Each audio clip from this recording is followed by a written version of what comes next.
Yura Natsuki, a 20-year-old hero, stands before the demon god Zephos. Without hesitation, he charges forward and delivers a devastating final slash, defeating the demon god once and for all. As the battle ends, emotion overwhelms him. After years of suffering, he is finally free. The nightmare is over, and he can finally return home to Earth. Back in Mukujima City, a student named Mihara approaches him and reveals that he has started dating a girl Yura once seemed interested in. Though the news hurts, Yura forces a smile. "Hey, congratulations." Not wanting to show his feelings, he quickly makes an excuse and leaves. As he walks through the familiar streets, relief slowly fills his heart. The supermarket, the local diner, and the buildings around him all confirm one thing: he is truly back in Mukujima. 6 years ago, Yura was summoned to another world. Instead of a fantasy adventure, he found a filthy and dangerous land where survival was a daily struggle. To save that world, he fought countless battles, defeating the 4 heavenly kings, the demon king, and finally the demon god Zephos. After years of hardship, he finally made it home. Even more surprising, he returned to the exact moment he was summoned. Though 6 years have passed for him, his body has reverted to that of a third-year junior high student. Determined not to lose his teenage years again, Yura remembers that his new clothes and sneakers are arriving today. He rushes home and sees his mother, Haruko. The sight of her brings tears to his eyes. After everything he endured, he has truly returned. Completely unaware of his journey, Haruko simply reminds him about his packages and household chores. Yura hurries to his room, opens the packages, and tries on his new clothes and sneakers. The comfort amazes him. After spending 6 years in a brutal world, even something this ordinary feels incredible. At that moment, Yura realizes something simple. To him, Earth is absolutely perfect. Compared to Earth, life in the other world was pure misery. Clothes were made from monster hides, beds were nothing more than wooden boards, winters were freezing, summers were unbearable, and proper baths didn't even exist. Yura can hardly believe he survived 6 years in such a place. Part of him wants to think it was all a dream, but the memories and sensations are far too vivid. The suffering was real, the battles were real, that nightmare world truly existed, and somehow he managed to escape it. Still, one question lingers in his mind. Even though he's convinced it won't work, Yura decides to test his magic. He casts a beginner spell called Crimson Flame. To his absolute shock, a massive crimson fireball instantly forms and blasts straight through the roof, triggering a huge explosion. Yura freezes. He can still use magic. Panicking at the sight of the destroyed roof, he quickly casts repair magic and restores everything before anyone notices. Unfortunately, his mother, Haruko, walks in moments later after hearing the noise. Thinking fast, Yura grabs a dumbbell and pretends he accidentally dropped it while training. Thankfully, Haruko accepts the explanation and simply tells him that dinner is ready. The moment she mentions curry, Yura's eyes light up with excitement. Meanwhile, elsewhere in Mukujima City, inside the Minazuki family's main residence, a woman kneels within a circle of candlelight. Suddenly, she senses something unusual. The 2 women kneeling behind her feel it as well. A powerful wave of magical energy spreads through the area, sending a chill down their spines. They immediately recognize it as an overwhelming and terrifying force. The woman leading the ritual concludes that it is the strongest magical presence she's ever felt, a power so immense that it likely belongs to a high-ranking demon. Although their group has defeated many demons in the human world before, this presence feels completely different, far beyond anything they faced. Realizing the danger, she orders everyone to remain cautious. Until they understand exactly what they're dealing with, nobody is to make a move. The next day, students fill the classroom with casual chatter, while Yura Natsuki sits at his desk playing a mobile game.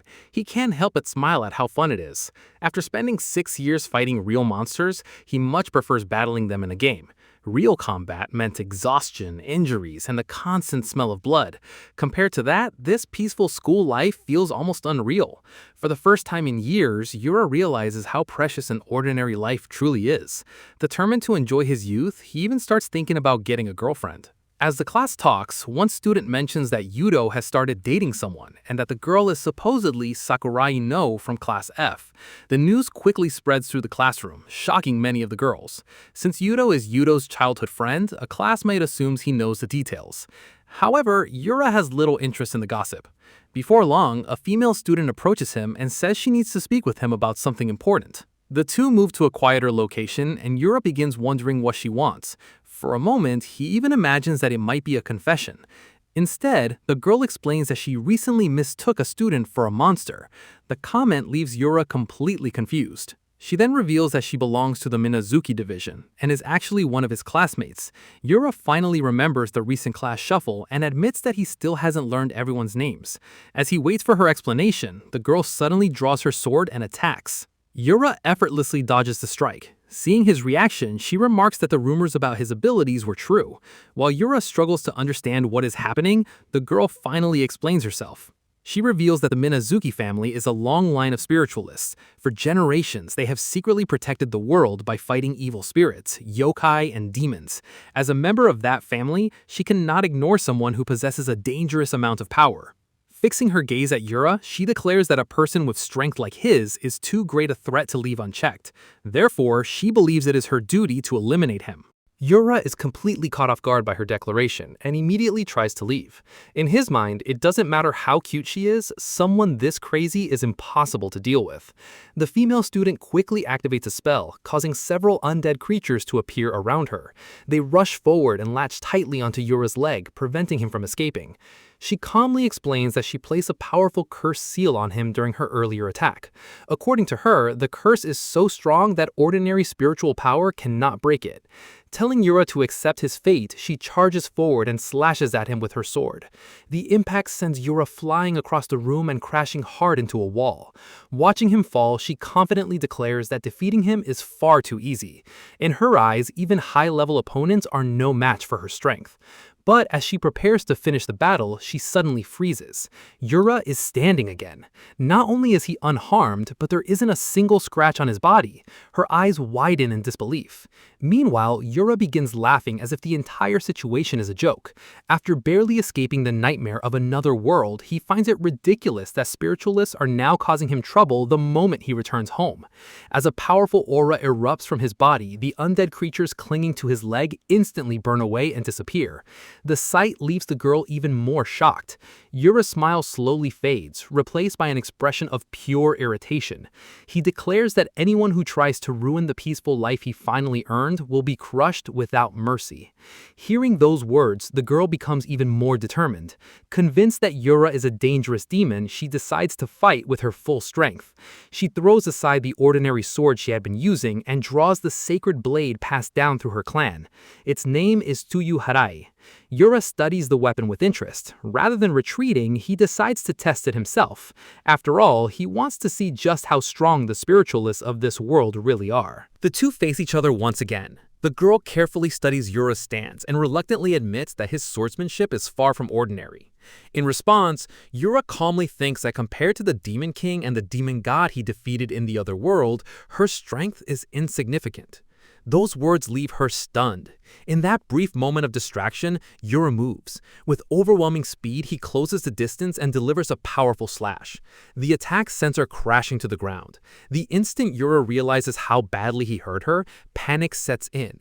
He immediately casts healing magic and her injuries vanish in seconds, restoring her completely. Satisfied that she is no longer in danger, Yura decides to leave before she wakes up. If she starts another fight, he knows it will only create more problems. However, while Yura walks away, something unusual is happening elsewhere. In a distant, unknown location, an automated system suddenly detects an abnormal energy wave and issues a warning. At the same time, a mysterious winged woman stands atop a tall building, gazing toward the source of the disturbance. Observing the energy, she remarks that Earth possesses warriors far stronger than she expected. In fact, this world feels even more like a fantasy realm than the one she came from.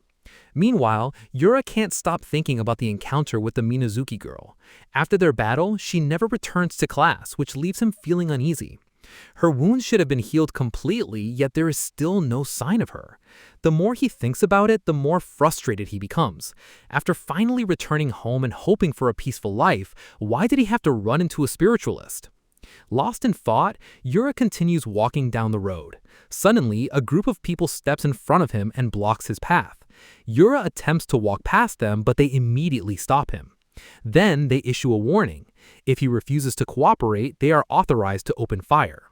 Realizing the group is completely serious, Yura stops in his tracks. The officers immediately order him to lie face down on the ground. Before the situation can escalate further, a man steps forward and tells the officers to leave Yura to him. The man introduces himself as Hisashi Aoyama, the chief of justice at the Mukojima police station. He explains that there are several things he needs to confirm with Yura. Caught completely off guard, Yura has no idea what is happening. Before he can make sense of the situation, the officers escort him directly to the police station. Once there, Hisashi takes a closer look at Yura's face and hears his full name. Almost immediately, his expression changes. He realizes that Yura is not the person they originally thought he was. Hisashi quickly apologizes for the rough treatment and admits that he had no idea Yura was involved.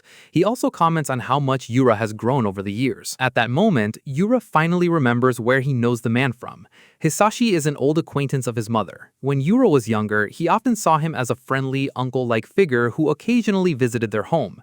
Apparently, Hisashi and Haruko were classmates in the past, though Yura never learned much about their relationship. As their conversation continues, a female officer walks out of one of the nearby rooms. Hisashi immediately introduces her as his daughter Ginko. He explains that she has been working as a police officer at the station for quite some time. Before Hisashi can continue, Yura cuts him off. With a serious expression, he makes it clear that he is not interested in personal introductions or family stories. What he wants to know is simple. Why was he arrested and brought to the station? Hearing the question, Hisashi's expression turns serious. He then asks Yura a single question.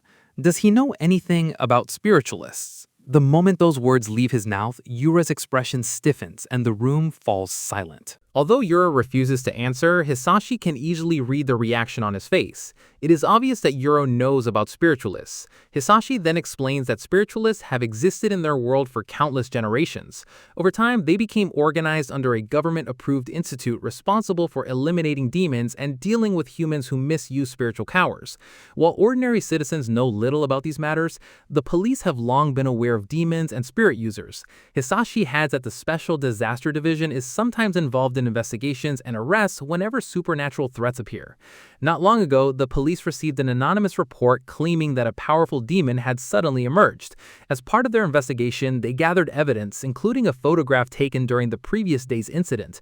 The image shows a massive lightning-like burst of energy. According to Hisashi, numerous civilians witnessed the phenomenon, and multiple testimonies confirmed that the event was real. The moment Yura sees the photo, his heart sinks. He becomes both disappointed and nervous, realizing that far more people noticed the incident than he originally thought. Hisashi continues by explaining that the police analysis team traced the source of the abnormal energy. Every result led back to Yura.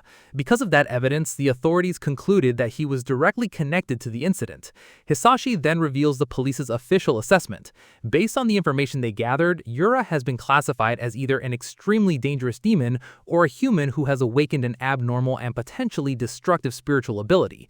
Fearing the damage he might cause, they decided to investigate and detain him before the situation could escalate.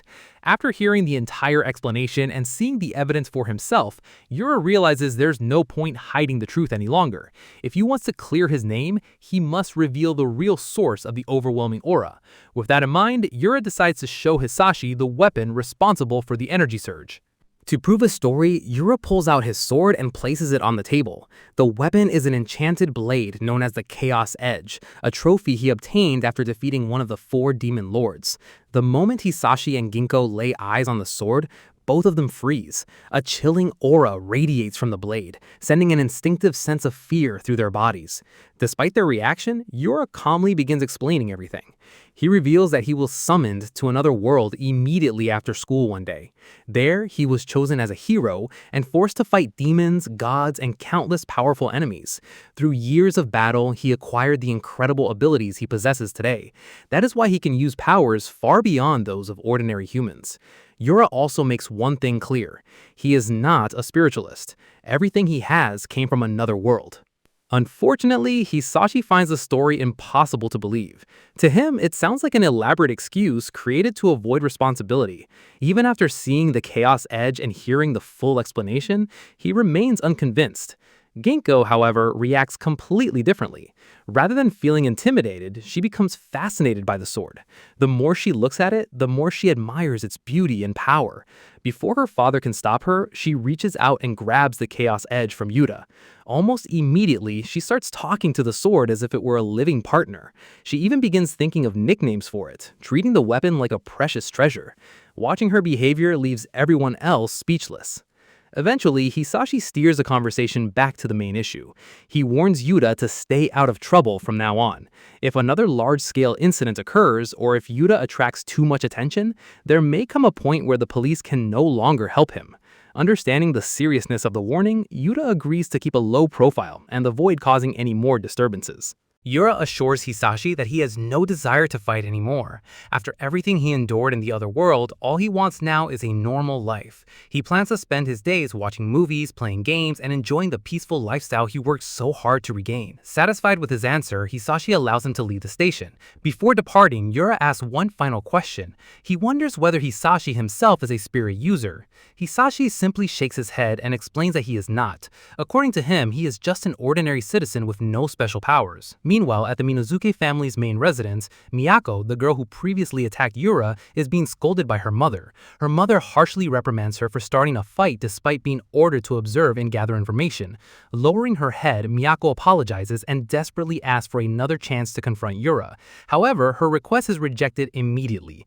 Her mother warns that Yura is far beyond the level a beginner like her can handle. She tells Miyako to learn her limits before getting herself seriously hurt. Rather than sending Miyako again, her mother assigns a task to Mio, Miyako's older sister. Known for her skill, experience, and sense of responsibility, Mio is considered far more suitable for handling the situation. Her mother cautions her to proceed carefully, and Mio accepts the assignment without hesitation. The following day, Yura walks down the street while repeatedly yawning. His thoughts drift back to his recent arrest. Even though he knew he had done nothing wrong, the entire experience still leaves a bitter taste in his mouth. After all, he considers himself a peaceful and law-abiding citizen who only wants to enjoy a quiet life. As he continues grumbling to himself, a sudden feeling makes him stop. Someone is watching him.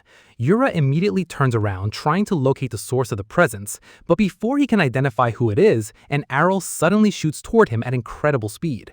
Without even thinking, Yura reacts instantly and catches the arrow in midair. As Yura examines the arrow he caught, he notices a talisman attached to its shaft. A moment later, Mio steps out from a nearby hiding place and reveals herself. She explains that the talisman is a sealing charm designed to block his ability to use magic. Yura quickly understands the situation and asks who she is.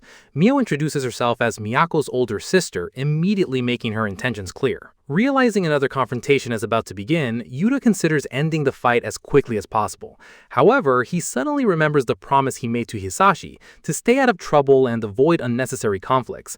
The memory causes him to hesitate. After everything he suffered in the other world, Yura cannot help but wonder why he keeps getting dragged into battles. All he wants is a peaceful and ordinary life. Determined to avoid violence, Yura tries to reason with Mio. Yura tells her that fighting only creates more hatred and never solves anything. Unfortunately, Mio refuses to listen. Confident that the sealing charm has completely suppressed his magic, Yura is now powerless. Without another word, she charges forward. Yura raises a hand, trying to stop her, but Mio ignores him and unleashes her family's martial technique, the Twin Dragon Strike. Her attacks come one after another with incredible speed and precision, forcing Yura onto the defensive. As the relentless assault continues, Yura realizes he has no choice. To protect himself, he channels his power and shatters the sealing charm. The talisman's magic is instantly destroyed. A powerful burst of energy erupts outward, tearing through the surrounding area and leaving Mio's clothing badly damaged. Despite this, Mio remains calm. She admits that she expected Yura to break the seal eventually. Given the overwhelming power he possesses, the result does not surprise her. Meanwhile, Yura stares at her in confusion, unable to understand how her clothes ended up in such a state. Mio simply brushes off the matter and insists that she's perfectly fine. Rather than worrying about her appearance, Mio steps forward and tells Yura that she has an urgent and important request. After calming herself, she apologizes for her earlier actions and admits that she only challenged him because she wanted to see his true strength with her own eyes. Just as she is about to explain further, Yura raises his hand and casts Water of Restoration. A gentle blue light surrounds Mio, and her damaged outfit is instantly restored to normal. Yura casually remarks that the details may not be perfect, but it is still better than leaving things as they were. Once that is taken care of, he reminds her that he promised someone he would stay out of trouble. He has no interest in getting involved with spiritualists any longer and decides the conversation should end there. Turning around, Yura starts to walk away. However, Mio quickly stops him and hands him a sealed envelope. She explains that it contains compensation from the Minazuki family for the trouble Miyako caused. The moment Yura sees the money, his attitude changes immediately. Suddenly becoming much more cooperative, he agrees to hear what she has to say. Mio then explains the real reason she approached him. The Minazuki family wishes to formally invite him. She reveals that the head of the Minazuki family, her mother, has taken a great interest in Yura and wishes to meet him personally. After listening to the explanation, Yura calmly acknowledges the proposal and considers what to do next. Before leaving, Mio informs Yura that she will return once the Minazuki family decides on a date for his visit. Before departing, she pauses and asks him an important question. How much of his strength did he actually use during their earlier fight? Yura casually estimates that he only used around 10 to 20% of his power and wasn't even close to using his full strength. Hearing that answer leaves Mio stunned. She silently admits that Yura's power is far beyond anything she had imagined. As she turns to leave, Mio offers one final remark. Even with all his strength, she believes there is still at least one person he may not be able to defeat. Later, back at the Minazuki family's main residence, Mio reports everything to her mother. She explains that she successfully met with Yura and that he agreed to visit the family. Her mother praises her for handling the situation well, and then asks for her personal impression of him. Mio thinks for a moment before answering. According to her, Yura is unbelievably powerful, yet his personality and behavior feel completely ordinary. If she didn't know better, she would think he was just a normal middle school boy. Her mother listens carefully and remarks that Yura is truly a mysterious child. She cannot understand how someone who appears so ordinary could possess such extraordinary power. Reflecting on everything she's learned, the family head concludes that Yura may be powerful enough to destroy the entire Minazuki family if he ever wished to do so. At the same time, she also recognizes that someone like him could become a valuable ally. Meanwhile, back at school, classes come to an end. Students who are not participating in club activities are instructed to head home, and Yura stands by his locker preparing to leave. His thoughts drift back to the conversation he had with Mio. However, as he tries to remember the details, he realized that he became so excited by the compensation money that he stopped paying attention halfway through her explanation. Deciding not to worry about it, Yura starts thinking about buying something delicious on the way home.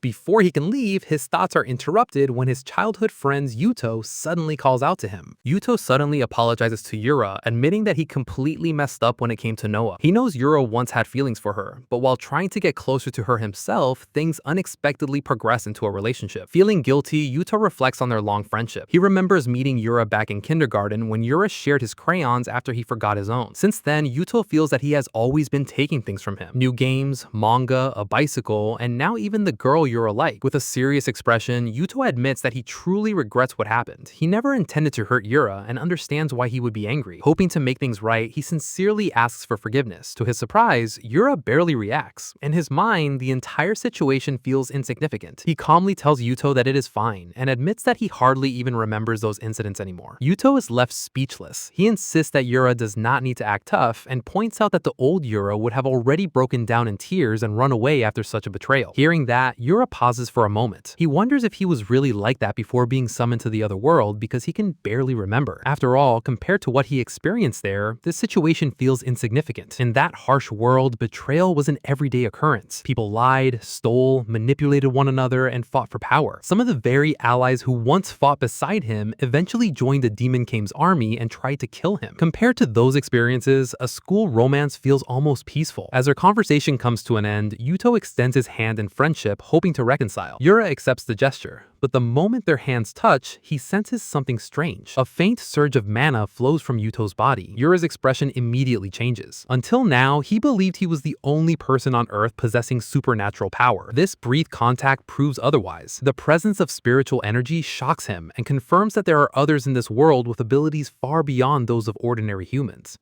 As Yura walks home, his thoughts drift back to the strange power he sensed from Yuto earlier. The energy felt different from anything he had encountered on Earth before. It possessed an almost magical quality, making him wonder how much of this world was truly ordinary and how much remained hidden beneath the surface. The thought lingers in his mind as he walks through the quiet streets. Suddenly, a cheerful voice calls out to him. A young girl named Ayakawa An appears from the side and immediately greets him as Big Brother. The energetic 13-year-old smiles brightly and explains that it has been a long time since they last met. She then asks if he has a moment to talk. Yura barely glances at her and continues walking. Unwilling to give up, An calls after him again, urging him not to ignore her. This time, Yura stops and slowly turns around. Confused, he asks if she is really talking to him. An nods and explains that she wanted to apologize for the way she treated him in the past, and she also admits that she still likes him and hopes they can get along again. Unfortunately for her, Yura is immediately suspicious. Rather than believing her story, he assumes she's running some kind of scam. In his mind, she is probably about to claim that they are long-lost siblings before asking him for money. Without hesitation, he dismisses her explanation and coldly tells her to try that trick on someone else. Then he walks away. As far as Yura is concerned, the best way to deal with scammers is to ignore them completely. Eventually, they give up and move on to another target. Or at least that is what he expects. The next morning, An appears again.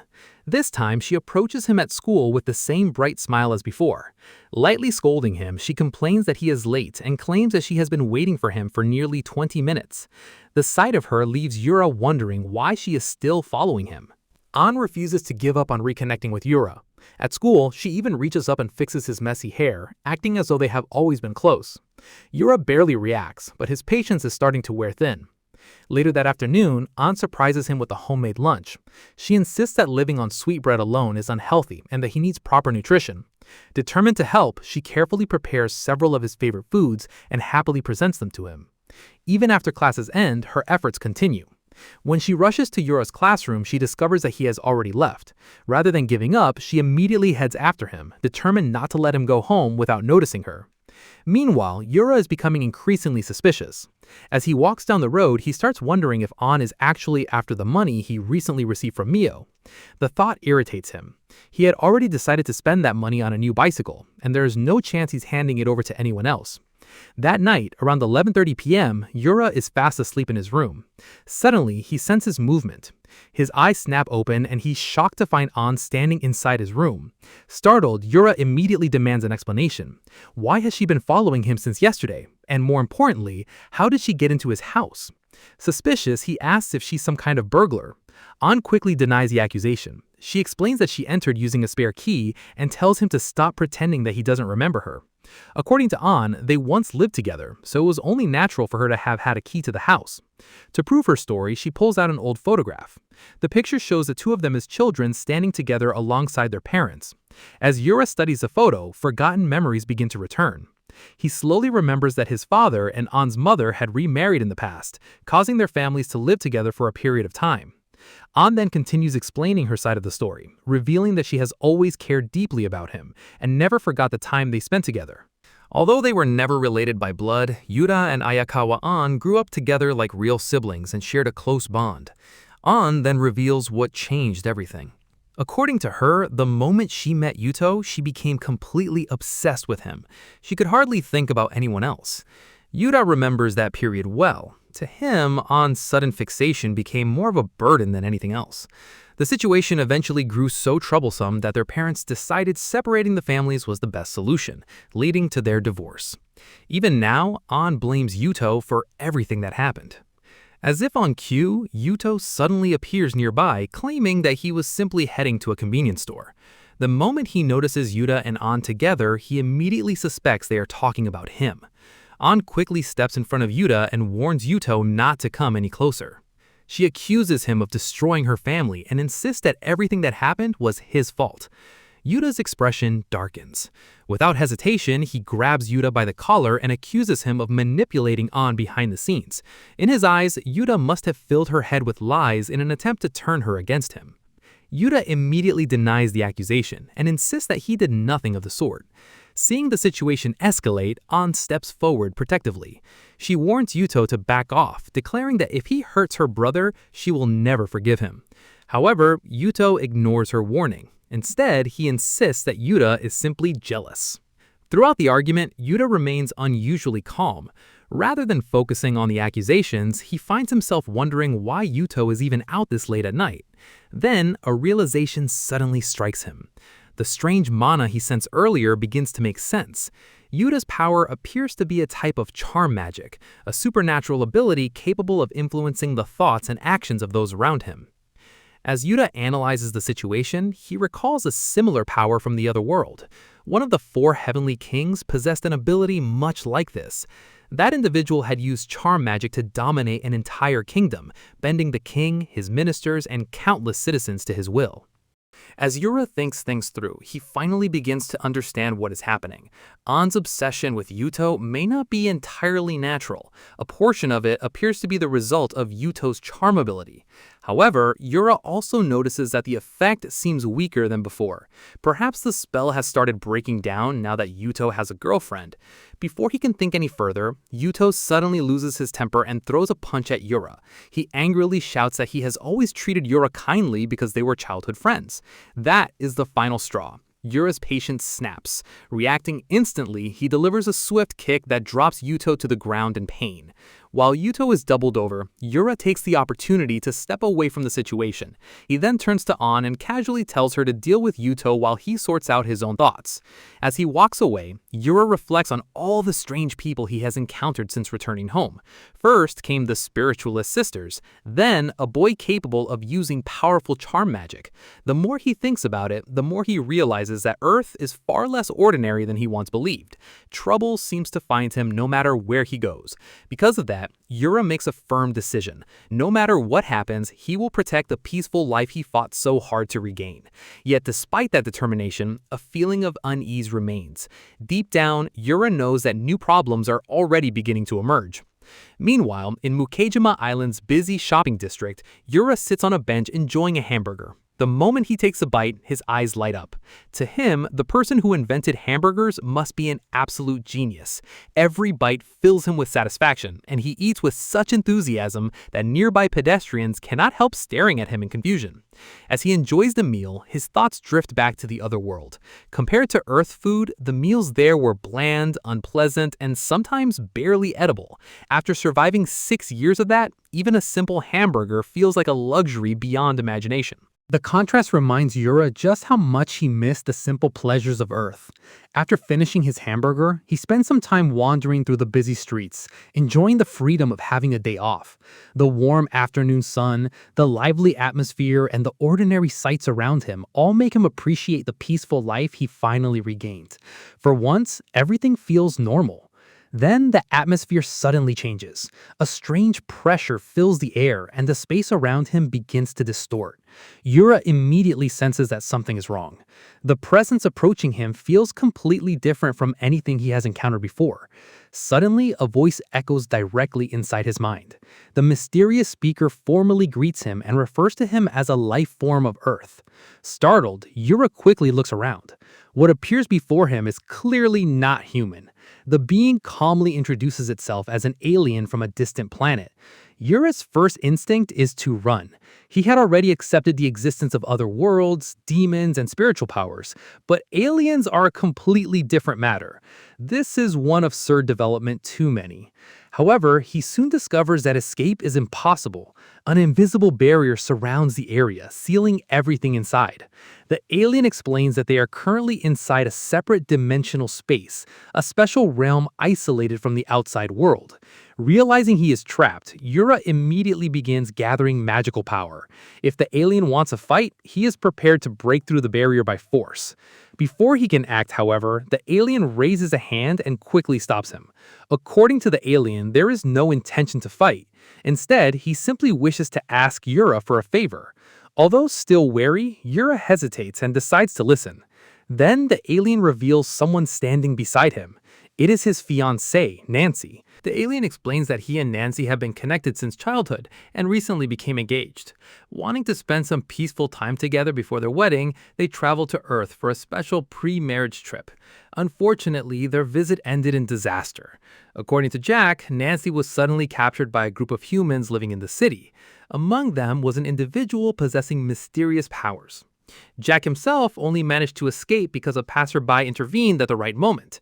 However, Nancy was taken away, leaving him desperate and alone. While searching for a way to save her, he sensed Yura's overwhelming power and became convinced that Yura was the only person capable of rescuing her. As Yura listens to the story, he cannot help remembering the science fiction movies he loved before being summoned to another world. From major blockbusters to low-budget B-movies, he watched them all. Now, standing face-to-face with an alien asking for help, the situation feels exactly like one of those stories he used to enjoy. For the first time since the conversation began, Yura smiles. Without much hesitation, he agrees to help. Overwhelmed with gratitude, the alien asks for his name.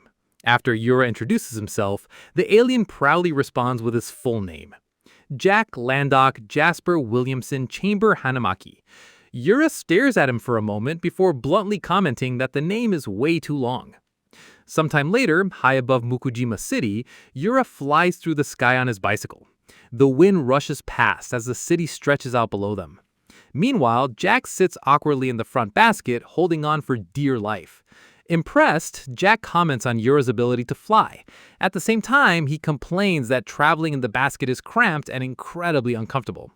Yura simply grins. He points out that Jack is an alien. If he walked around on the ground, he would attract far too much attention.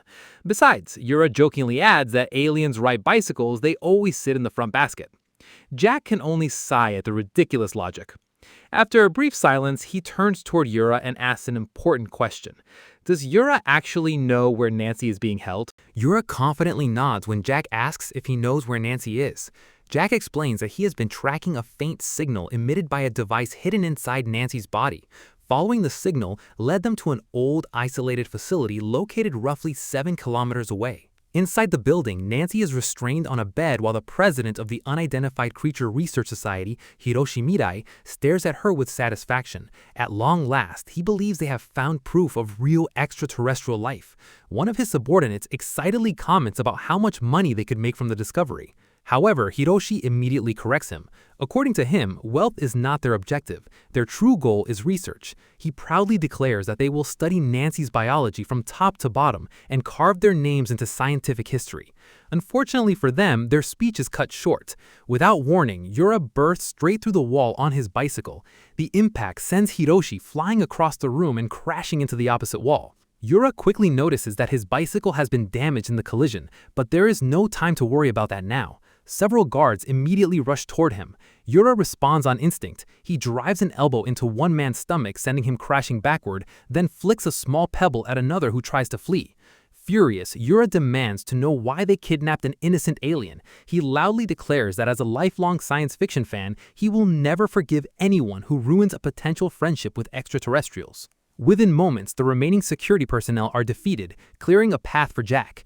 Just when it seems they are about to escape, a lone figure steps forward and blocks the exit, a man wearing dark sunglasses. The moment Jack sees him, his expression changes. He urgently warns Yura to be careful. This is the same man who originally captured Nancy. The stranger slowly removes his sunglasses, revealing a pair of sharp eyes, glowing with an unnatural light. His gaze locks onto Yura.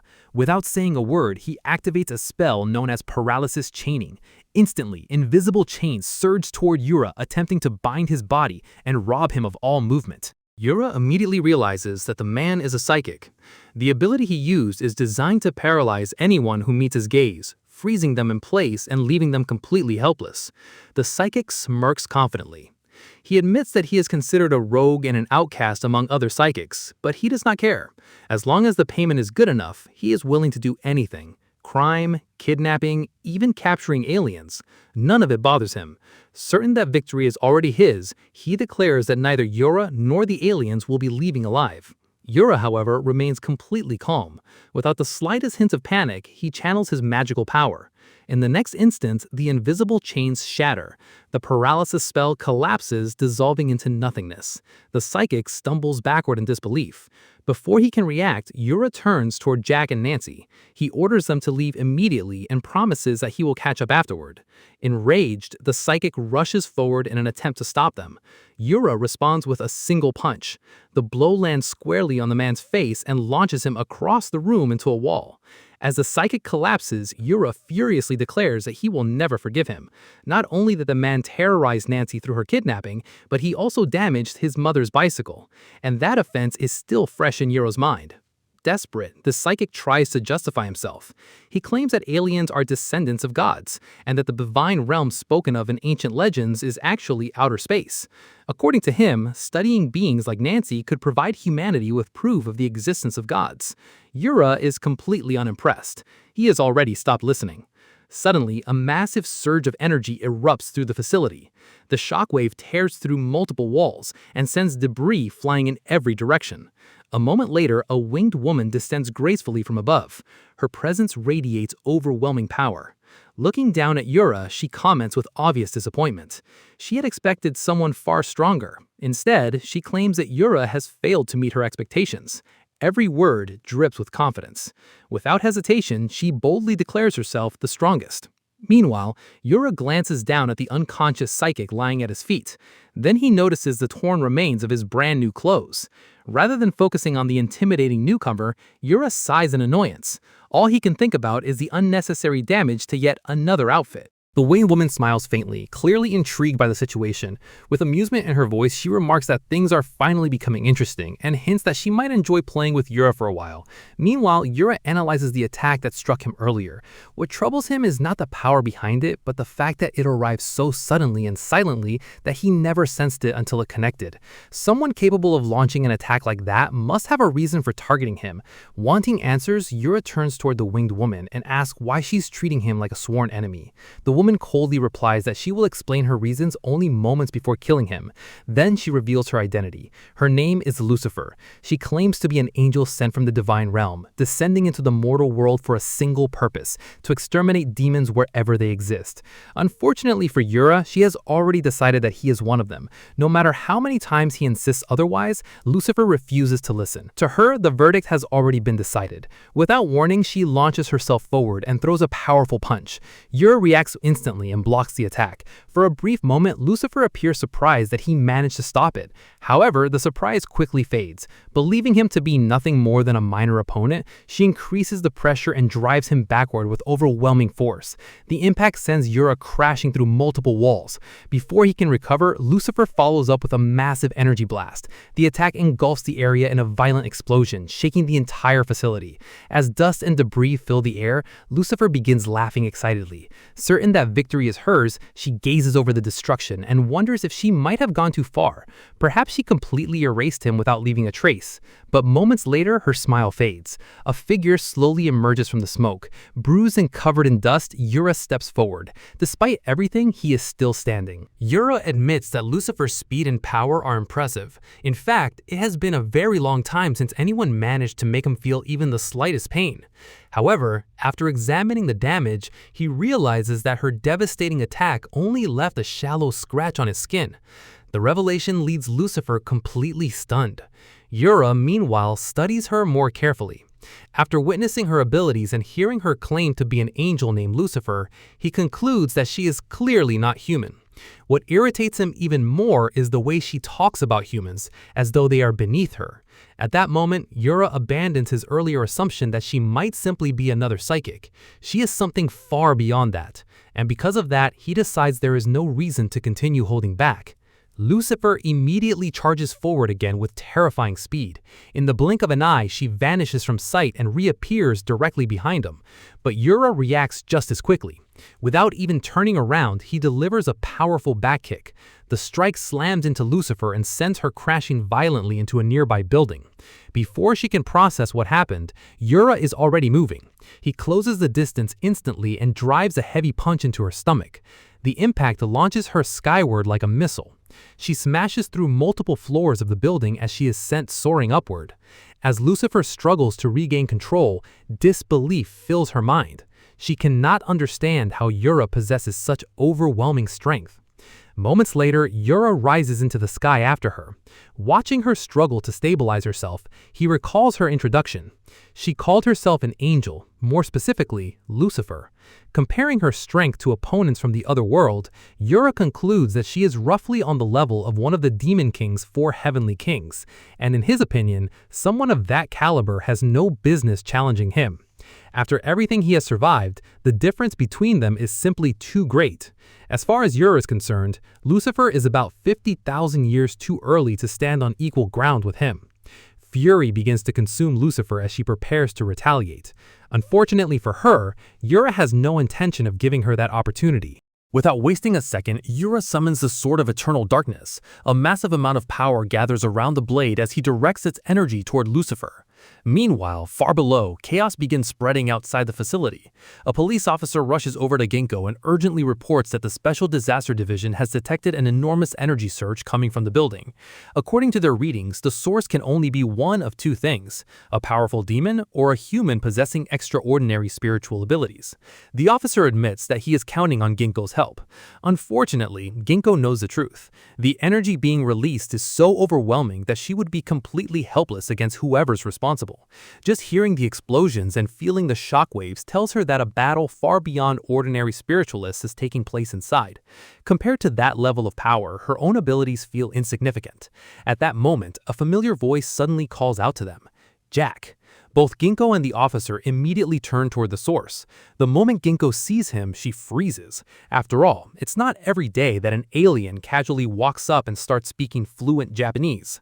Jack quickly reassures them that he means no harm. He then introduces himself using his ridiculously long full name, leaving everyone even more confused than before. After the awkward introduction, Jack explains the situation. He asks Ginkgo to protect the psychics and researchers inside the facility, the same people responsible for conducting illegal experiments. According to him, he has already incapacitated them, so they should not pose any immediate threat. Jack also casually mentions that he lent some of his power to Yura. However, Yura himself has not returned yet. The moment Ginkgo hears Yura's name, concern immediately appears on her face. She instinctively turns toward the facility. At that exact moment, a massive explosion erupts from within the building. The deafening blast shakes the surrounding area and sends debris flying into the air. High above the ruined structure, Yura watches the aftermath of his latest attack. As the smoke clears and the destruction becomes visible, Yura quietly admits to himself that he may have gone a little too far this time. Even so, Yura convinces himself that Lucifer should survive. After all, she insists that she is not human and even possesses wings. Someone like that should be able to endure an attack of that magnitude. Moments later, Lucifer slowly rises to her feet. Her movements are noticeably sluggish, and the pain from her injuries is impossible to hide. The sight only fuels her anger. In her mind, it is unforgivable that a mere demon could wound a noble being such as herself. Her fury intensifies until it completely consumes her. At that moment, Lucifer decides that she will kill Yura without mercy. A tremendous surge of power erupts from her body. The air itself begins to tremble as overwhelming energy floods the battlefield. Lucifer believes that a being of her status should never need to use this much strength against someone she considers insignificant. However, she views this as proper punishment for daring to injure her. Then a divine spear materializes in her hand. The weapon radiates a terrifying level of destructive power, far greater than any attack she has unleashed so far. Yura immediately notices the change. As he measures the energy gathering around the spear, his expression grows serious. By his estimation, Lucifer's current power exceeds even that of the Demon King, and may rival or surpass the Demon God himself. More importantly, her next attack threatens everyone nearby. If that spear is unleashed, the surrounding area will be devastated and countless innocent people could lose their lives. Lucifer shows no concern for the danger. With the divine spear aimed directly at him, she launches herself forward at incredible speed. Yura quickly realizes that completely blocking an attack of that level is impossible. With little time to think, he gathers his strength and casts an intermediate tier spell. Black Raging Thunder. A massive surge of dark lightning bursts forward and strikes Lucifer head-on. The impact sends her hurtling through the sky. At the same moment, a violent explosion erupts from within the damaged facility. Cracks rapidly spread throughout the structure. The entire building begins collapsing under the strain of the battle. Below, Ginkgo watches the disaster unfold. Realizing the building is about to come down, she immediately shouts for everyone to evacuate. Without hesitation, she leads the escape as researchers, officers, and bystanders sprint away from the collapsing facility, while debris crashes down behind them. When the dust finally settles, Lucifer is left lying among the ruins. Her body is badly injured and she cannot even move. From where she has fallen, she stares at Yura in complete shock, struggling to understand what kind of existence he truly is. Meanwhile, Yura lets out a long sigh of relief. The tension slowly leaves his body as he assumes the battle is finally over. Then suddenly, blood dripped from his nose. A wave of dizziness hits him almost immediately. Yura quickly realizes what is happening. Although his mind and experience belong to a veteran hero, his body has reverted to that of a 14-year-old boy. Using an intermediate-level spell placed far more strain on him than he expected. In his current condition, wielding the holy sword is completely out of the question. While Yura struggles with the after effects, Lucifer remains furious. Still lying on the ground, she continues calling him a demon and refuses to accept her defeat. In her eyes, Yura has humiliated her again and again.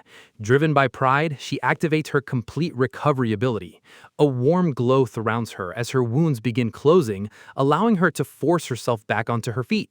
However, Yura immediately notices a problem. Her wings are still badly burned. Lucifer notices it as well and attempts to heal them. Nothing happens. Again and again, she tries to restore them, only to discover that her divine power has been completely exhausted. The realization hits her hard. Overwhelmed with frustration, she bursts into tears and immediately blames Yura for the situation. Yura, on the other hand, calmly explains the truth. He insists that he is not a demon, an evil spirit, or anything remotely similar. He is simply a normal human being. Lucifer flatly rejects the explanation. According to her, no ordinary human could possibly possess such overwhelming strength. The only conclusion she can accept is that Yura must be a demon disguised as a human. Determined to prove her theory, she steps closer and begins inspecting him herself. Then, to Yura's confusion, she leans in and sniffs him. A moment later, her expression changes. She can sense it clearly. Yura really is human. Rather than becoming more upset, Lucifer suddenly looks relieved. After all, as embarrassing as this defeat is, it is still far better than losing to a demon. After confirming that Yura is truly human, Lucifer finally calms down. Being defeated still frustrates her, but she finds it far more acceptable in knowing that her opponent was not a demon. Curious, she asks for his name. Once Yura introduces himself, Lucifer reveals the real reason she came to Earth. Her mission is to hunt demons. As an angel of the divine realm, she's forbidden from harming humans, which means she no longer can justify fighting him. Even so, there is one problem. Lucifer is known as the strongest angel in the divine realm, and her pride will not allow her to simply accept defeat at the hands of an ordinary human. Spreading her damaged wings as much as she can, she slowly rises into the air. Before leaving, she makes a promise to herself. One day, she will return and settle this fight properly. Lucifer points at Yura and warns him to be ready because their battle is far from over. With that declaration, she disappears into the sky. As soon as she's gone, Yura notices Ginkgo and several police officers nearby. Ginkgo calls out to him, still shaken by everything that has happened. Looking around, Yura finally takes in the full extent of the damage. The entire facility has been reduced to rubble. Honestly, even he is not completely sure how the situation escalated this far. His attention soon shifts elsewhere. Spotting Jack and Nancy nearby, Yura feels relieved to see that both aliens are safe. The couple immediately thanks him for rescuing them. Their gratitude is obvious, and they repeatedly express how much his help means to them. Watching the interaction, Ginkgo can only stare in amazement. The way Yura casually communicates with aliens from another world makes it seem as though such encounters are perfectly normal for him. To her, his ability to adapt to these situations feels almost unbelievable. After a moment, Yura turns back to Ginkgo. He reminds her that several people were involved in Nancy's kidnapping and asks what will happen to them. Ginkgo assures him that the police will conduct a full investigation and properly interrogate everyone responsible. Satisfied with the answer, Yura nods. He then casually asks her to take care of the cleanup efforts as well, trusting that she can handle the situation responsibly. With that settled, Yura looks back at Jack and Nancy. Now that they are finally safe, he becomes curious about one thing. What did the two aliens plan to do next? Jack and Nancy explained that they plan to remain on Earth for a while. For the time being, they intend to spend the night camping outdoors. Yura immediately rejects the idea. After everything that happened, he considers it far too dangerous. In his opinion, staying outside is just asking to get captured by another group of suspicious people. Instead, he insists that they come to his house. Part of the reason is concern for their safety, but Yura also admits that he wants to learn more about aliens and their civilization. Jack hesitates, saying that they have already caused enough trouble and do not want to impose any further imposition. Ginkgo joins the conversation and points out another problem. If the aliens reveal their true forms, they could easily cause panic among ordinary people. She even offers to arrange protection for them if necessary. However, Jack and Nancy assure them that there is nothing to worry about. They explain that they have already gathered enough information about Earth's inhabitants. With that, the two aliens suddenly change shape. In an instant, they transform into the appearance of a perfectly ordinary human man and woman. Yura stares in amazement. Their disguises are flawless. Not only do they look completely human, but they also resemble an ideal couple and speak exactly like native residents of Earth. Seeing that the issue has been solved, Ginkgo offers to drive everyone to Yura's home. Before that, however, she asks them to stop by the police station briefly so a few formal procedures can be completed. Later that evening, the group finally arrives at Yura's house. The moment Yura steps through the door, his mother appears ready to scold him for returning home so late. That reaction lasts only a second. As soon as she notices Jack, Nancy, and Ginkgo standing behind him, her expression changes completely. Without hesitation, she welcomes everyone inside. Before long, the table is covered in sushi and a variety of seafood dishes. Ginkgo apologizes for intruding on their family dinner, but Yura's mother immediately reassures her. She explains that Ginkgo helped keep Yura safe and assisted during the kidnapping incident, making her an honored guest in the house. After encouraging everyone to eat as much as they like, she heads back to the kitchen to prepare even more food. As the meal begins, Jack quietly looks over at Nancy.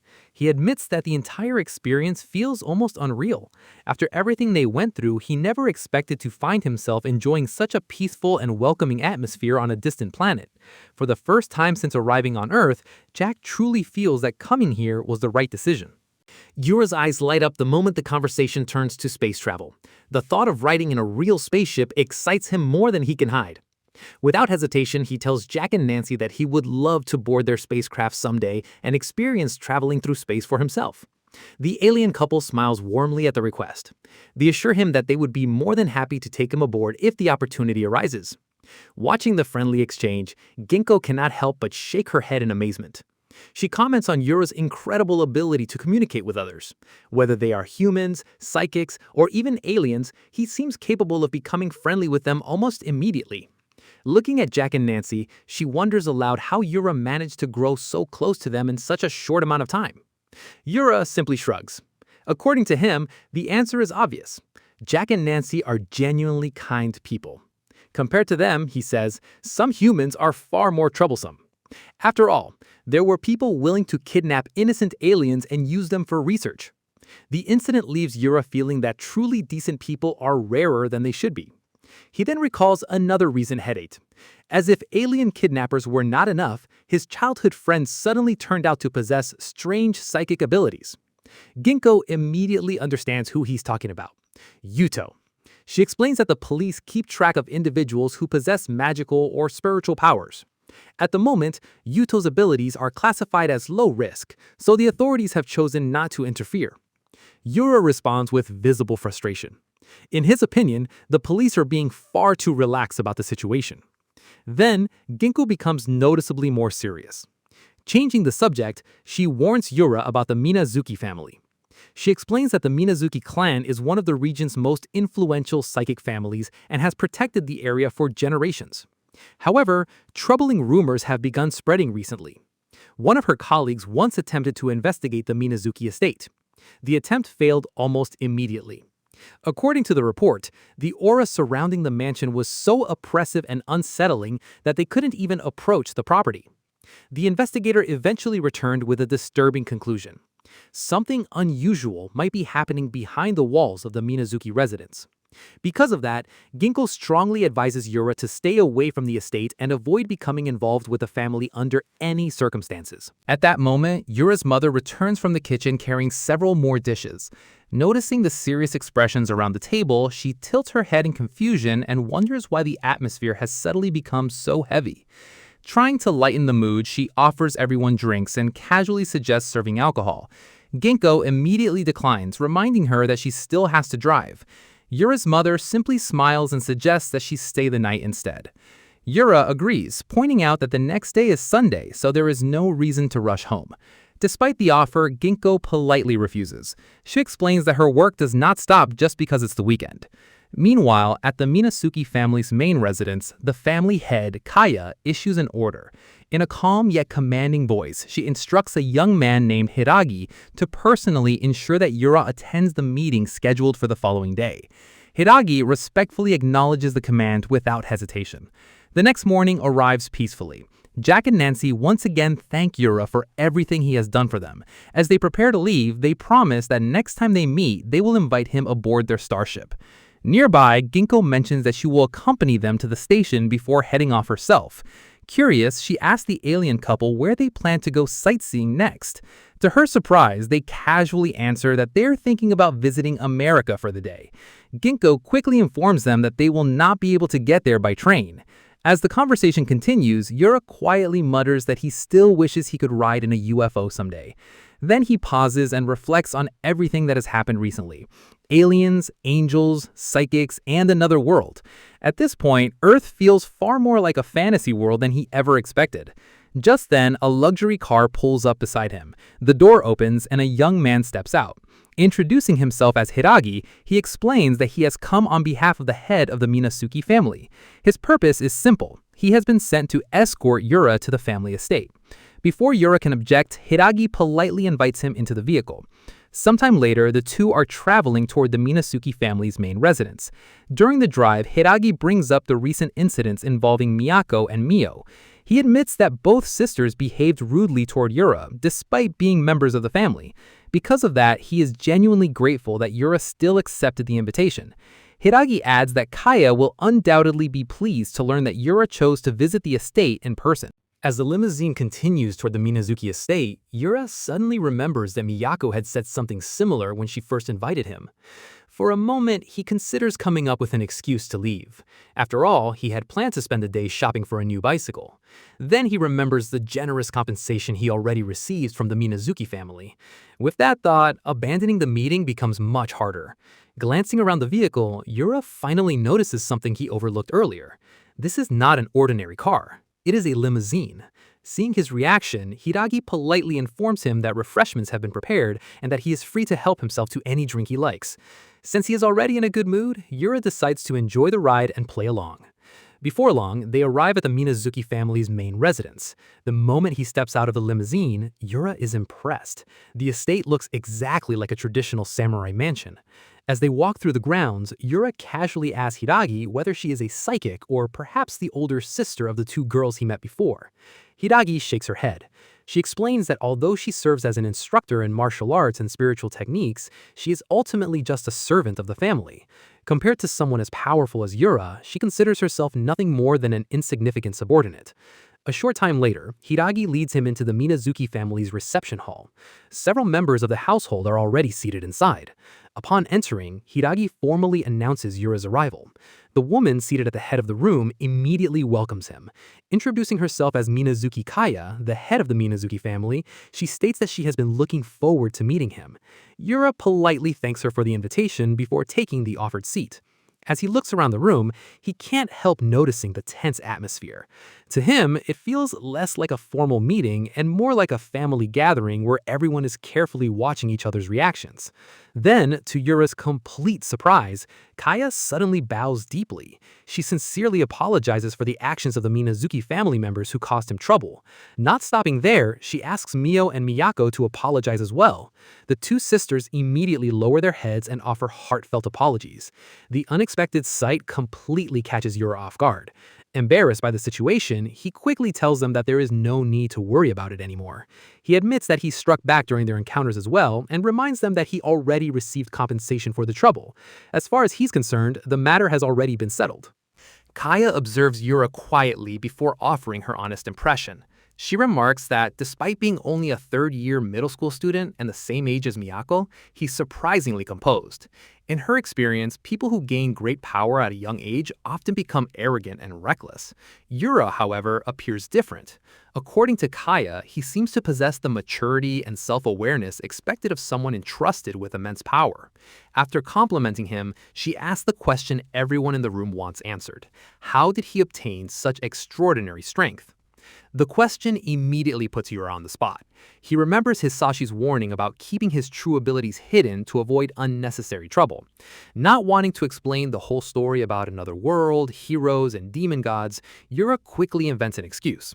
He casually claims that he simply woke up one morning with these abilities. Then, with a completely straight face, he adds that perhaps drinking soy milk every morning is the secret.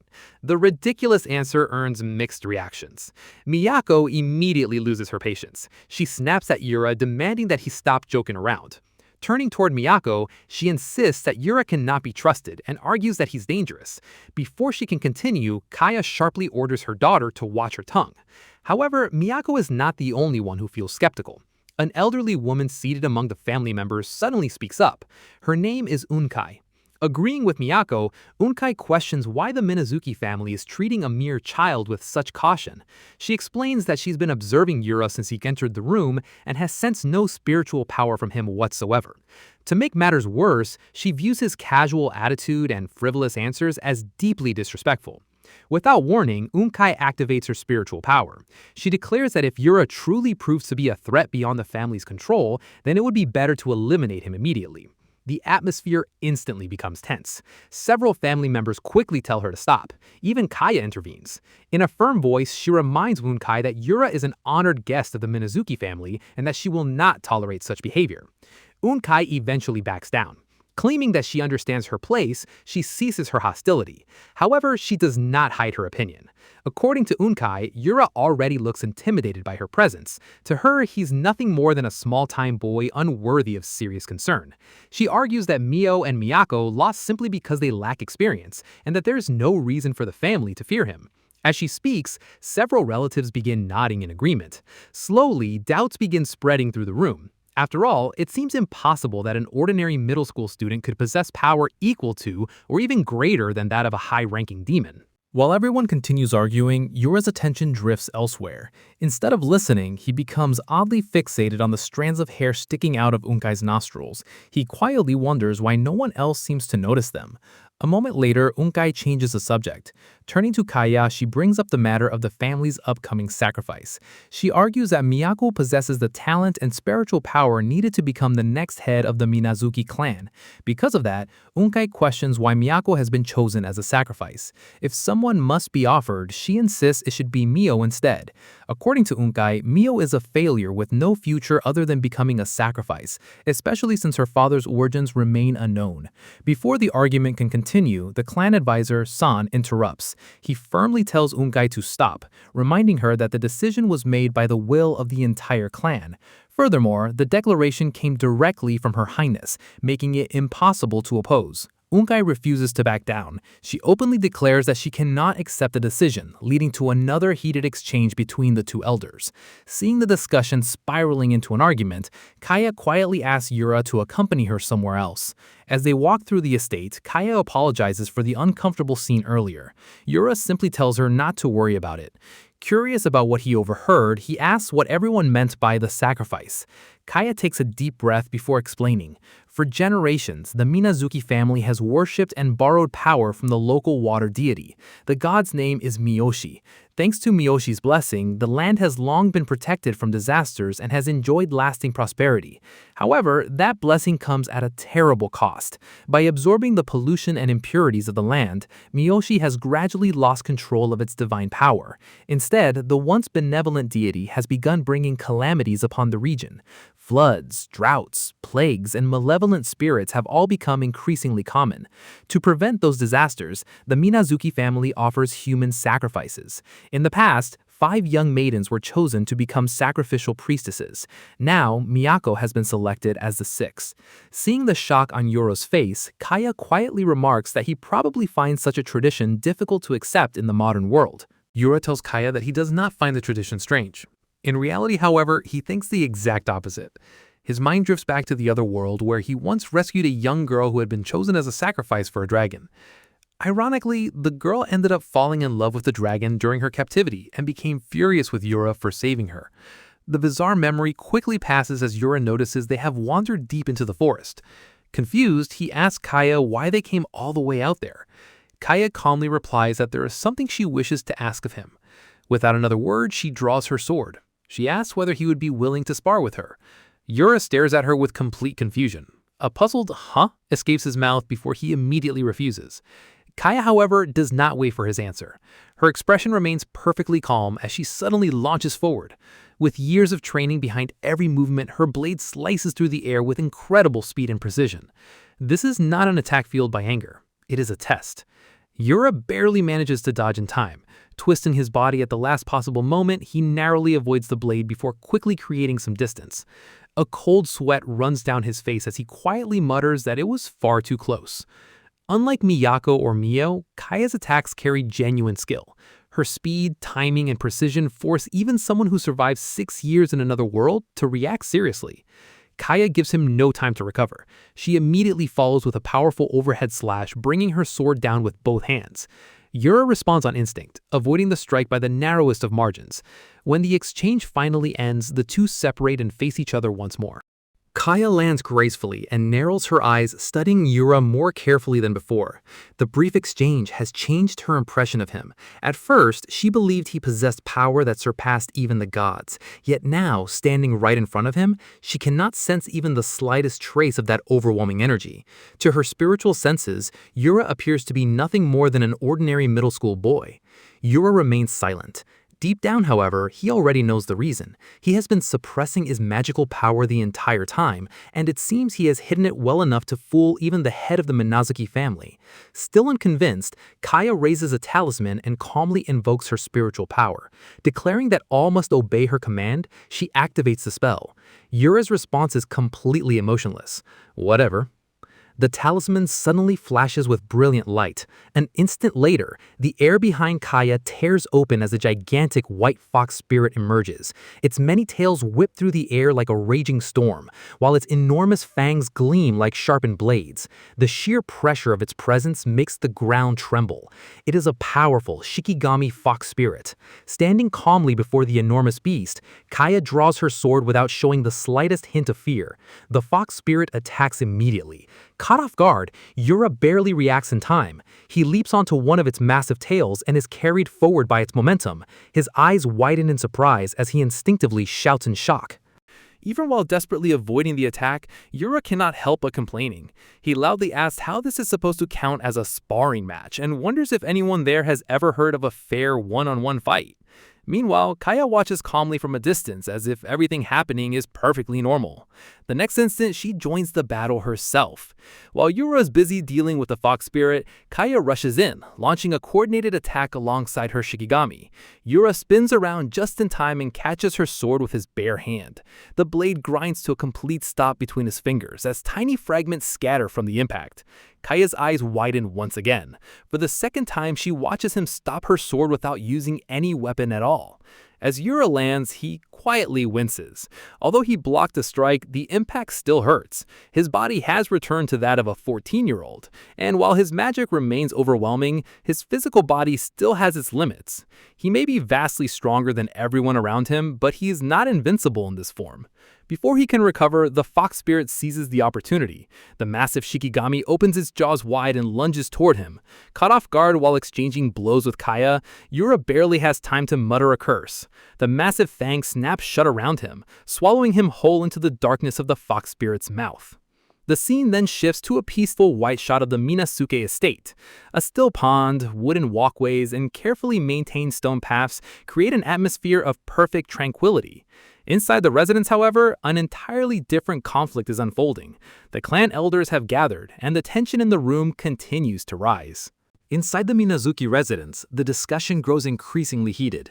Unkai once again voices her firm opposition to choosing Miyako as a next sacrifice. No matter how many times a decision is explained, she refuses to accept it.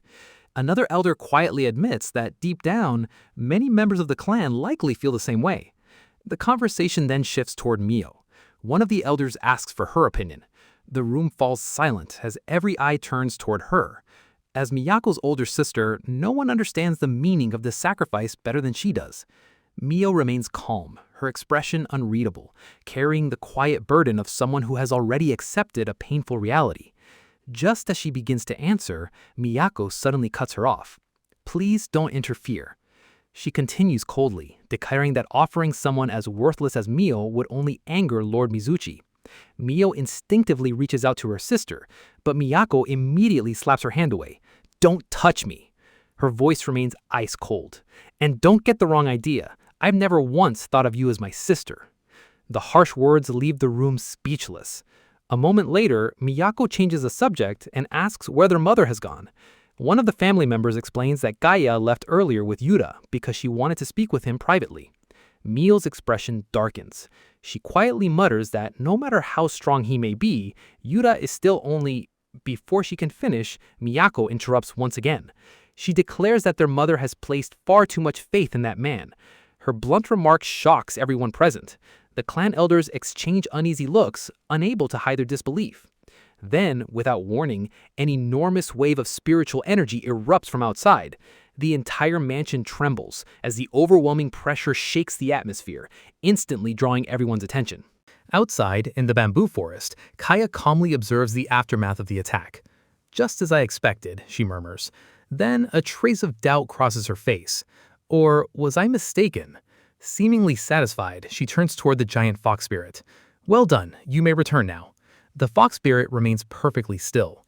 Seeing that it refuses to obey, Kaya's voice grows noticeably colder. "I said, return." Before she can finish, an enormous surge of dark energy erupts from within the fox spirit. The violent aura explodes outward, twisting through the forest with overwhelming force. Kaya's eyes widen. "Are you serious?" As the energy disperses, a lone figure stands atop the shattered ground. It is Yura. His clothes are torn, his breathing is heavy, and his fists are tightly clenched. Yet he remains standing without falling. Completely fed up, he grumbles to himself. "I was supposed to go shopping and then watch a movie today, damn it." Kaya quietly turns to face him. "That was splendid," she says with genuine admiration. Yura says nothing. Silence hangs between them for a moment. Then, to Yura's complete surprise, Kaya slowly kneels and lowers herself into a deep, formal bow. Her long dark hair falls around her face as she remains kneeling before him. "I concede, this is my complete defeat." Looking up at Yura with calm, sincere eyes, Kaya continues. "As I suspected, you possess power far beyond anything an ordinary person like me could ever overcome. Please forgive my rudeness." With the fight finally over, Yura turns to leave, ready to put the entire incident behind him. Before he can take another step, Kaya calls out to him. "Please wait." Yura glances back with a tired expression. "Well, it's fine, I guess." Then he asks the only question on his mind. "So, can I go home now?" Still kneeling, Kaya looks at him with unwavering determination. "I mentioned earlier that there was something I wished to ask of you, Yura-sama." She pauses for a moment before making her request. "With the power you possess, would you be willing to save the Minazuki family?" Yura blinks in confusion. "Huh? Save who?" The atmosphere suddenly grows heavy. In a firm, resolute voice, Kaya reveals the truth. "Yura-sama, I want you to kill Mizuchi, the guardian deity of the Minazuki family." The shocking request hangs silently in the air. Behind Kaya, the enormous silhouette of the divine being seems to loom over the forest, radiating an ominous presence. The scene then shifts to Monday morning. The school bell rings, and another ordinary day begins as students fill the classroom with their usual chatter. Yura, however, cannot focus on any of it. Kaya's words continue echoing in his mind. The sacrificial ritual is scheduled to take place at dusk on Tuesday. Before then, Kaya wants him to kill Mizuchi, the Minazuki family's guardian deity. Lost in thought, Yura quietly turns his gaze toward an empty seat across the classroom. Just as Yura expected, Miyako's seat is empty. He stares at it for a moment, quietly murmuring her name to himself. The word sacrifice lingers in his mind, making him feel a brief sense of sympathy. But the feeling disappears the instant he remembers that she had tried to kill him. Any guilt vanishes immediately. He thinks to himself that he really cannot feel that sorry for her. On top of that, he wonders why he's being dragged into another family's complicated problems. Half jokingly, he figures they should just visit a family counseling center instead. At that moment, someone calls out to him from the hallway. "Natsuki-kun." Yura turns around and sees a cheerful, broad-shouldered boy waving at him with a bright smile. The boy greets him enthusiastically and suggests that they walk home together. Yura stares at him blankly before asking, "Who is he?" The boy freezes in disbelief. Later, as they walk home side by side, the boy awkwardly laughs it off, admitting that even he cannot laugh at that joke. He apologizes, explaining that it has simply been a long time since they last met. The boy is revealed to be Kazuto Mihara, the younger brother of Yuto Mihara. Unlike his older brother, Kazuto is someone Yura has always gotten along with. The two have been close friends since childhood. After chatting for a while, Kazuto asks how Anne has been lately. He He mentions that her attitude toward Yura used to be harsh, but recently she seems to have calmed down. Kazuto then apologizes sincerely, admitting that everything is his older brother's fault. Yura simply shrugs and replies that he is not really sure. Kazuto lets out a sigh before explaining that Yuto has been acting even worse lately. According to him, his brother has been shamelessly fooling around with several girls and even broke up with Noa-senpai without a second thought. I see, Yura replies flatly. Kazuto gives him a puzzled look and asks if he is even listening. Yura blanks before giving a half-hearted response. Kazuto throws up his hands in frustration, saying that Yura is being unusually cold today and reminding him that he is trying to have a serious conversation. Finally, paying attention again, Yura casually mentions that a strange family called the Minazuki family has asked him for a favor, and he is currently trying to figure out how to refuse. Kazuto suddenly stops walking. The Minazuki family? You mean Minazuki-senpai from the third year? His eyes widened in surprise. Yura looks at him in confusion, wondering if he knows her. Kazuto excitedly explains that she's incredibly famous. According to him, she's an absolute beauty, the top student in her grade, and practically perfect. She's the kind of girl who attracts everyone's attention simply by walking through the school. Grinning, Kazuto remarks that Yura is incredibly lucky to have gotten close to someone like her, admitting that he's honestly jealous. Yura stares back at him with a completely blank expression. He simply wonders what is supposed to be lucky about it, adding that she's actually terrifying. Kazuto laughs cheerfully and says that's exactly what makes her so appealing. In his eyes, a cool and mysterious beauty is every guy's dream. He also mentions that she never hangs out with anyone and always eats lunch alone, making her seem even more mysterious. Suddenly, Kazuto grabs Yura's arm and eagerly asks him to tell the whole story. Yura immediately pulls away, saying that there is no way he's doing that because he's already tired. Refusing to give up, Kazuto quickly pulls out a newly released game with a triumphant smile, hoping to change his mind. Yura pauses for a moment before letting out a sigh. Geez, fine, let's go to my place. Kazuto beams with excitement and happily follows after him. As Yura pushes open the front door of his house and calls out that he's home, a quiet determination settles in his mind. No matter what happened, he has no intention of getting involved in anything strange ever again. All Yura has ever wanted is a peaceful, ordinary life, nothing more. The moment he steps inside his house, however, that dream is shattered. Instead of an empty home, he finds Lucifer sitting cross-legged at the dining table, shamelessly enjoying a plate of curry. She looks up, glares at him, and complains that he is late, demanding to know where he has been wandering. Yura can only stare at her in disbelief, wondering why she is even inside his house. Lucifer points her spoon at him indignantly and explains that since he took so long to come home, she ended up eating 3 extra servings of curry. Standing behind Yura, Kazuto catches sight of the winged girl casually eating in his friend's living room. Without wasting another second, he immediately decides to leave, apologizes, and quickly heads home. Once they are alone, Lucifer turns toward Yura, her wings fluttering with irritation. She reminds him that after everything he did to her body, he has a lot of nerve acting so casually. She insists that he take responsibility for it. Yura responds with a cold stare, asking what exactly she thinks she is doing. Lucifer calmly explains that originally she came to continue their fight from last time. However, after letting out a sigh, she admits that the wings Yura damaged have not fully healed yet. Because of that, she declares a temporary truce. Still, she said doing nothing was boring, so she decided to gather information instead. With a smug smile, she reveals that she has secretly been monitoring Yura's movements for the past 3 days. Yura presses a hand against his face, silently wishing she would just go home.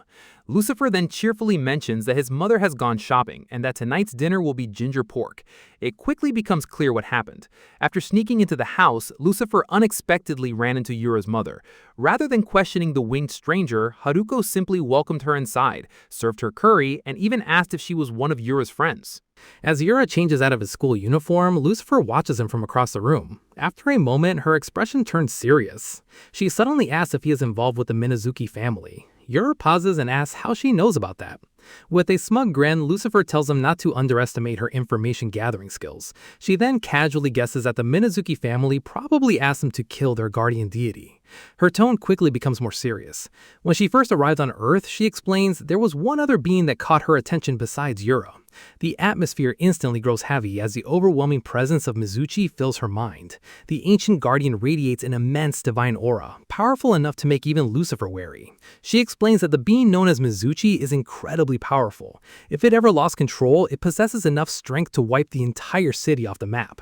After a brief silence, Lucifer fixes Yura with a serious stare, convinced that he intends to fight it.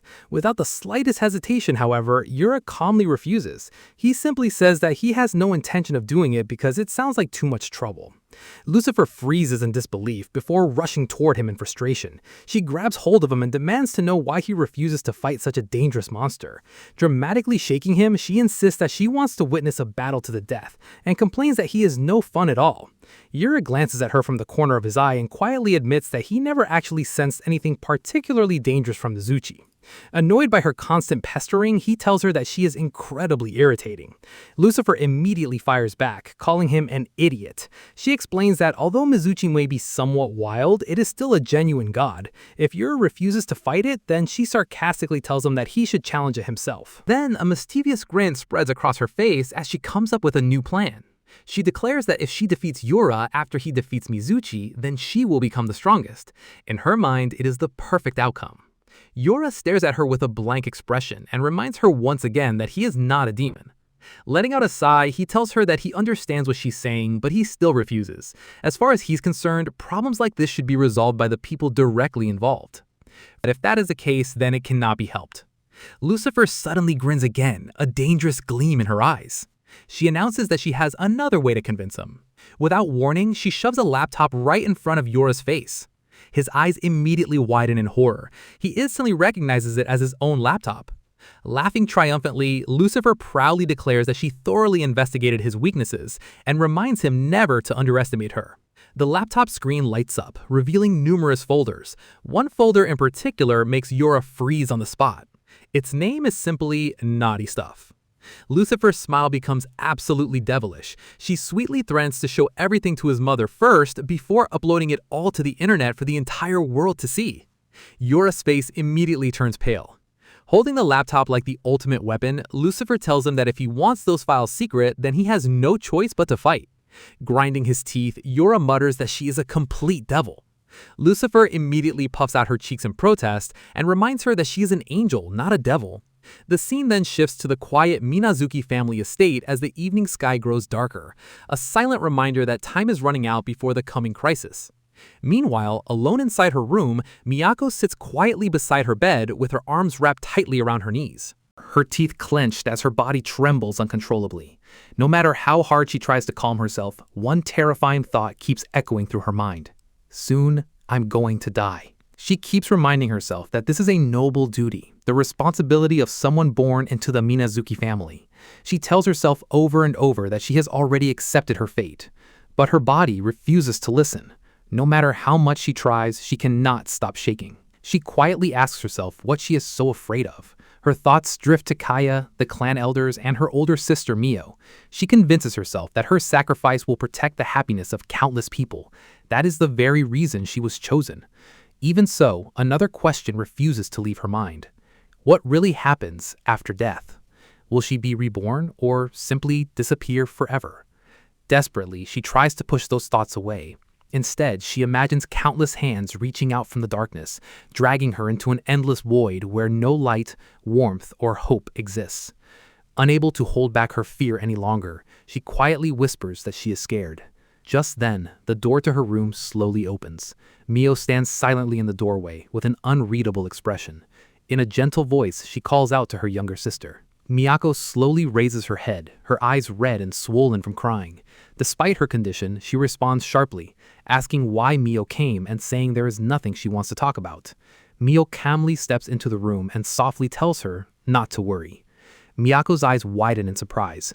She immediately asks if Mio is about to say that she plans to take her place as a sacrifice. Mio made the declaration with a trembling yet determined voice. The reaction was immediate. Miyako sprang to her feet, her voice cracking with emotion as she shouted that Mio should stop being ridiculous. She insisted that she had never asked her to do such a thing. Mio flinched, but she refused to back down. Breathing heavily, Miyako pointed toward the door and ordered Mio not to do anything unnecessary. She reminded her once again that she had never considered a failure like Mio to be her sister. Without saying another word, Mio stepped forward and wrapped Miyako in a tight embrace. Miyako froze in complete surprise. Although she was caught completely off guard, she did not push Mio away. Looking at her little sister with gentle yet unwavering eyes, Mio quietly assured her that everything would be all right. She explained that she understood what Miyako was truly feeling. Still trembling, Miyako stared silently at her. Mio smiled softly and told her that she knew because she was Miyako's older sister.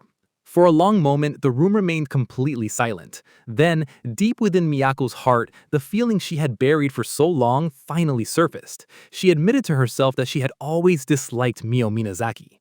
A childhood memory flashed through her mind. The two sisters stood side by side as children. Even back then, Mio rarely showed her emotions and always acted calmly, almost as though she had already given up on everything. Miyako had never liked that attitude. Another memory followed. Young Miyako stumbled and fell into the grass with a startled cry. Mio quietly turned toward her, gently called her name, and reached out a hand to help her stand. Under the wide blue sky, the young Mio stood before her little sister with her hand extended. From a distance, the two appeared as tiny figures against the vast horizon, one reaching out to support the other. Back in the present, every emotional wall Miyako had built over the years finally collapsed. Her face crumpled as tears poured endlessly down her cheeks. For the first time, the overwhelming fear and burden she had carried all alone were released, and she broke down crying in her older sister's arms. Mio held Miyako even tighter. "Sis," Miyako whispered, her voice barely audible. After a brief moment, Mio gently pulled back and looked directly into her little sister's tear-filled eyes. She calmly revealed that she had no intention of becoming a sacrifice. Miyako blinked in confusion. "Huh?" Stepping back, Mio's expression became firm with quiet determination. Every trace of hesitation had disappeared from her face. She declared that she was going to defeat Mizuchi-sama. Miyako's face immediately turned pale with shock. She could hardly believe what she had just heard. There was no way Mio could possibly defeat a being like Mizuchi. As she stared at her, however, she realized that Mio was completely serious. Without another word, Mio raised the bundle of sacred Ofuda talismans. Remaining calm and confident, she explained that she had secretly taken most of the Minazuki family's secret talismans. Looking straight into Miyako's stunned eyes, Mio declared that even if she were defeated, she would drag Mizuchi down with her. No matter what happened, she would never allow Miyako to become the next sacrifice. With her resolve set, Mio turned toward the door. "I'm going." Miyako stood frozen, staring silently at her sister's back as tears continued to dry on her cheeks. Then something changed within her. The fear that had consumed her moments earlier was replaced by unwavering determination. She quickly declared that she was coming too. Mio stopped and turned around in surprise. Ignoring her sister's reaction, Miyako grabbed her school uniform and spoke with a trembling yet resolute voice. She insisted that they would defeat Mizuchi-sama together. The two sisters stood side by side, their eyes filled with the same unshakable resolve. Meanwhile, at the Minazuki family's main residence, the evening sky gradually darkened as leaves drifted gently through the cool breeze. Standing alone on the veranda, Kaya silently gazed toward the fading sunlight. She quietly remarked to herself that the sun would be setting soon. The sun continued sinking below the horizon. Standing alone on the veranda, Kaya let out a quiet sigh. With a hint of resignation, she admitted to herself that, as expected, Yura had not come. Her thoughts were suddenly interrupted when Hiragi burst through the sliding door, breathing heavily in panic. He urgently reported that Miyako and Mio had both entered the Forbidden Garden. Kaya's expression instantly sharpened. Meanwhile, within the Minazuki family's Forbidden Garden, the two sisters had already arrived. Mio and Miyako stood before a massive ancient torii gate, its weathered wooden pillars disappearing into the darkness beyond. The air surrounding it felt unbearably heavy, filled with an overwhelming divine presence. Resting a hand on the hilt of her sword, Miyako quietly remarked that they had finally reached the sacred domain. Standing beside her, Mio silently gazed toward the gate. Beyond it lay Mizuchi-sama. The ancient torii gate radiated an overwhelming aura that felt both a warning and an invitation. Neither sister showed any intention of turning back. The moment they stepped closer, the atmosphere changed dramatically. A suffocating pressure surged from beyond the gate. It was ancient, ominous, and undeniably alive. Grinding her teeth, Miyako admitted that they had not even entered yet the aura alone was already terrifying. After a brief silence, Mio quietly suggested that she should go alone after all. Miyako immediately turned toward her in disbelief. Before Mio could continue, Miyako firmly refused. She declared that Mio should never underestimate her. She had no intention of running away because she too was a daughter of the Minazuki family. There was no fear left in her eyes. Mio looked at her younger sister before making her own determination clear. Even if it cost her life, she vowed that she would never allow Miyako to become the sacrifice. No matter what happened, she would protect her. Just as the two sisters prepared to step through the gate, a calm voice stopped them. "Hold on." Both sisters turned in surprise. Standing before the ancient Dori gate was Yura Natsuki. With his hands resting calmly at his sides and a determined expression on his face, he silently blocked the path ahead. Yura calmly declared that he would take down the land god himself and ordered the two sisters to leave immediately. Miyako's eyes widened in shock. She could hardly believe that Yura Natsuki had appeared before them. Both sisters stared at him in disbelief. Mio's expression shifted between surprise and suspicion as she quietly asked why he had come. Miyako's gaze immediately hardened. Meeting her eyes without hesitation, Yura told her to stop fooling around. Miyako coldly replied that whatever he was thinking had nothing to do with him because this was a matter for the Minazuki family alone. In one swift motion, she drew her sword and pointed its blade directly at him. With a sharp, unwavering voice, she warned that outsiders had no place interfering. Mio quietly stepped forward. She admitted that she had originally hoped Yura would help them, but after thinking it over, she no longer believed he could defeat Mizuchi-sama. Looking at him with genuine concern, she urged him to go home quietly because she did not want him to lose his life by becoming involved in their battle. Yura glanced at both sisters. One was threatening him with a sword, while the other was trying to send him away for his own safety. Letting out a long sigh, he muttered that they were both incredibly noisy.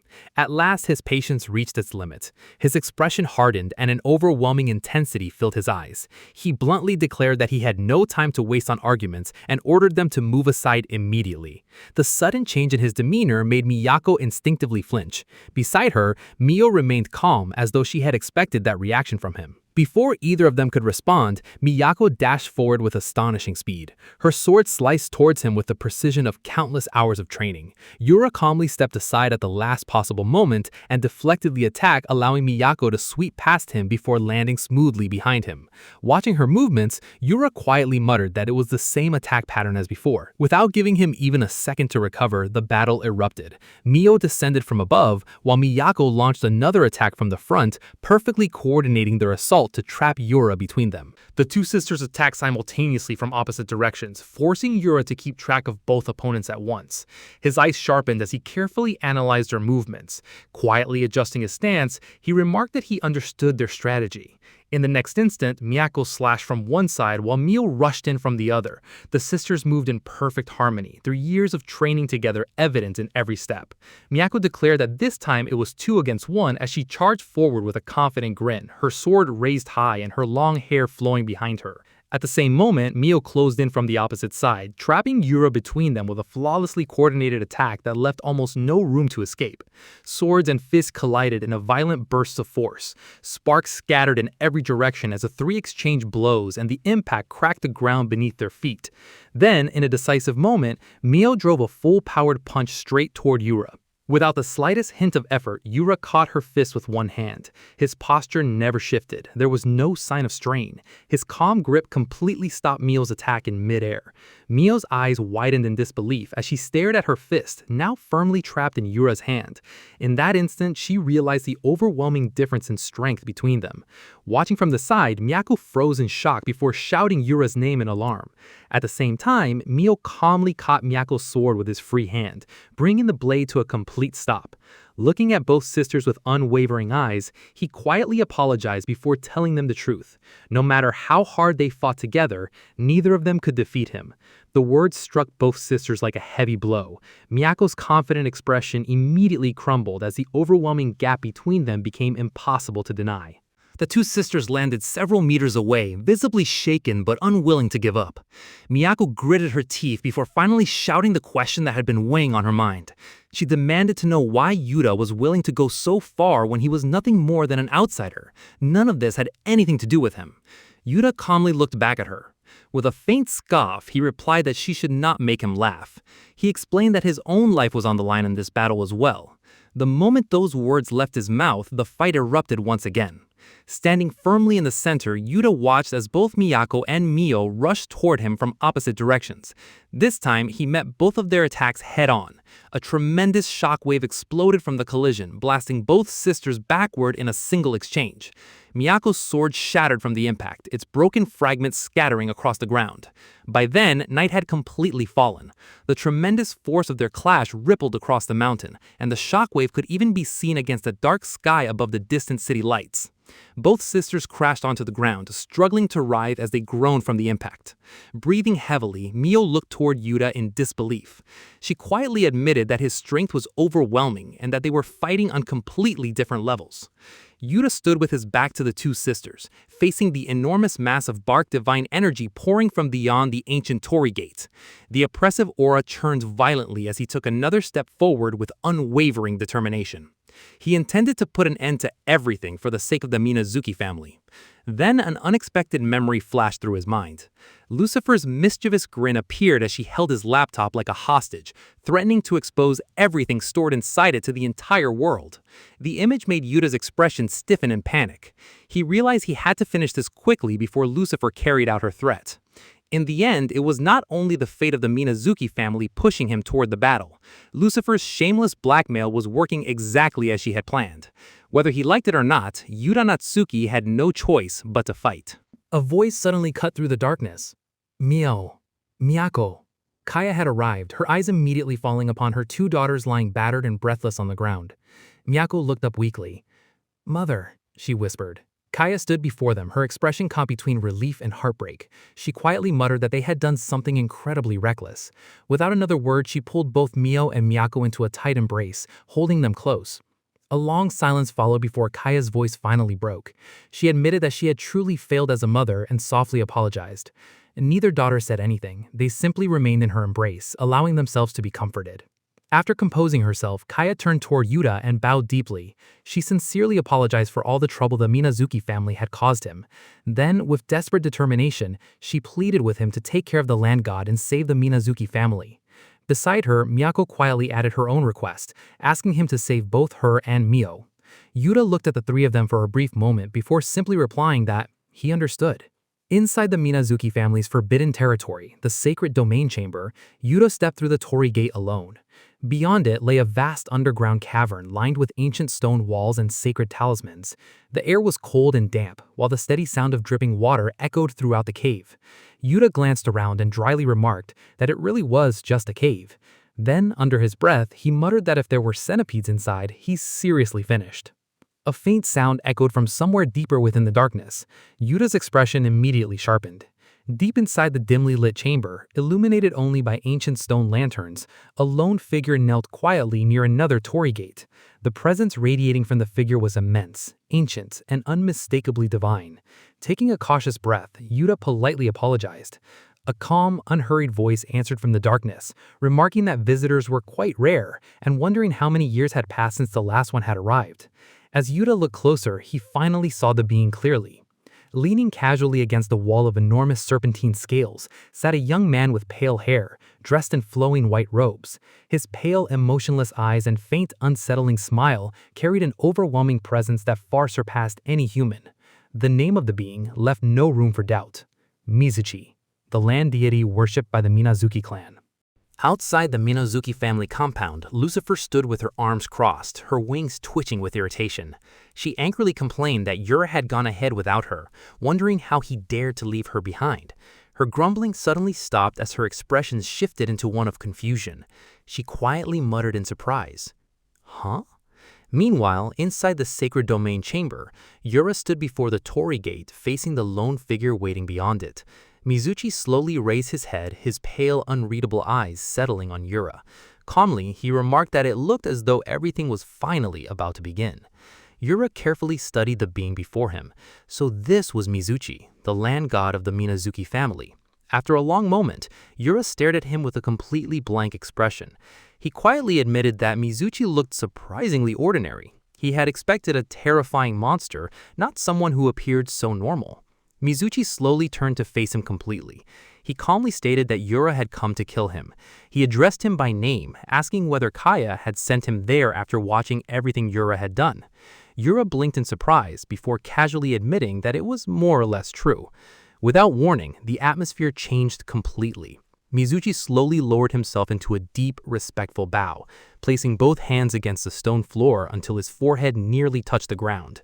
A single tear rolled down his cheek. In a quiet voice, he sincerely thanked Yura for answering the wishes of those children. Mizuchi lowered his head once again, his pale hair falling over his face as memories from centuries past drifted through his mind. Faint, glowing images of generations of the Minazuki family appeared around him, smiling peacefully as they lived under his protection. His voice was weighed down by countless years of sorrow. He quietly admitted that, for his sake, far too many sacrificial lives had already been lost. He confessed that it was never what he had wanted. All he had ever wished was the happiness of the Minazuki family. Yura remained silent, carefully watching the land god as he spoke. Mizuchi continued, explaining that if things continued as they were, he would eventually claim the lives of his own family as well. Before that could happen, he had only one request. Slowly, Mizuchi rose to his full height. His dark robe seemed to swallow the surrounding light, while his pale eyes carried the exhaustion of countless centuries. In a quiet yet unwavering voice, he pleaded with Yura to end his life and free him from his suffering. Yura stared at him in complete confusion. He hesitated before asking what Mizuchi was even talking about.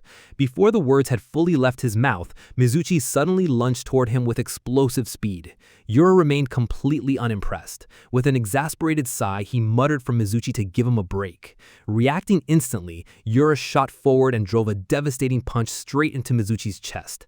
A tremendous shockwave exploded through the chamber as black energy scattered violently in every direction. Mizuchi took the attack head-on without attempting to evade it.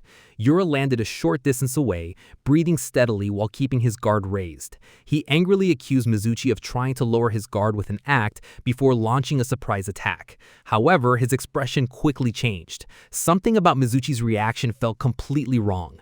The land god had accepted the blow without any resistance. Yura stared at him in genuine confusion.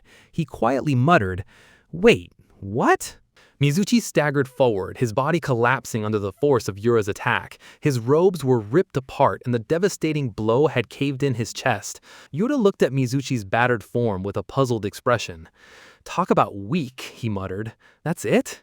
He remained on guard, unable to hide his confusion. He had expected a fierce battle against the land god, yet the fight had ended almost immediately. He quietly remarked that he had stayed cautious simply because Mizuchi was supposed to be a god, but defeating him had been far too easy. Looking down at the fallen deity, Yura sighed. "Nothing personal, Mizuchi-san." Without warning, Mizuchi suddenly moved. His hand shot forward with terrifying speed, grabbing hold of a brilliant sphere of condensed divine energy before slamming it directly into Yura's abdomen at point-blank range. The explosion erupted instantly. Yura's eyes widened in shock. The overwhelming force tore through his body and blasted him backward. He was launched across the chamber as a colossal shockwave ripped through the sacred domain. Slowly, Mizuchi rose back to his feet. The exhausted, sorrowful god from moments earlier was gone. His expression twisted with fury that accumulated over countless centuries.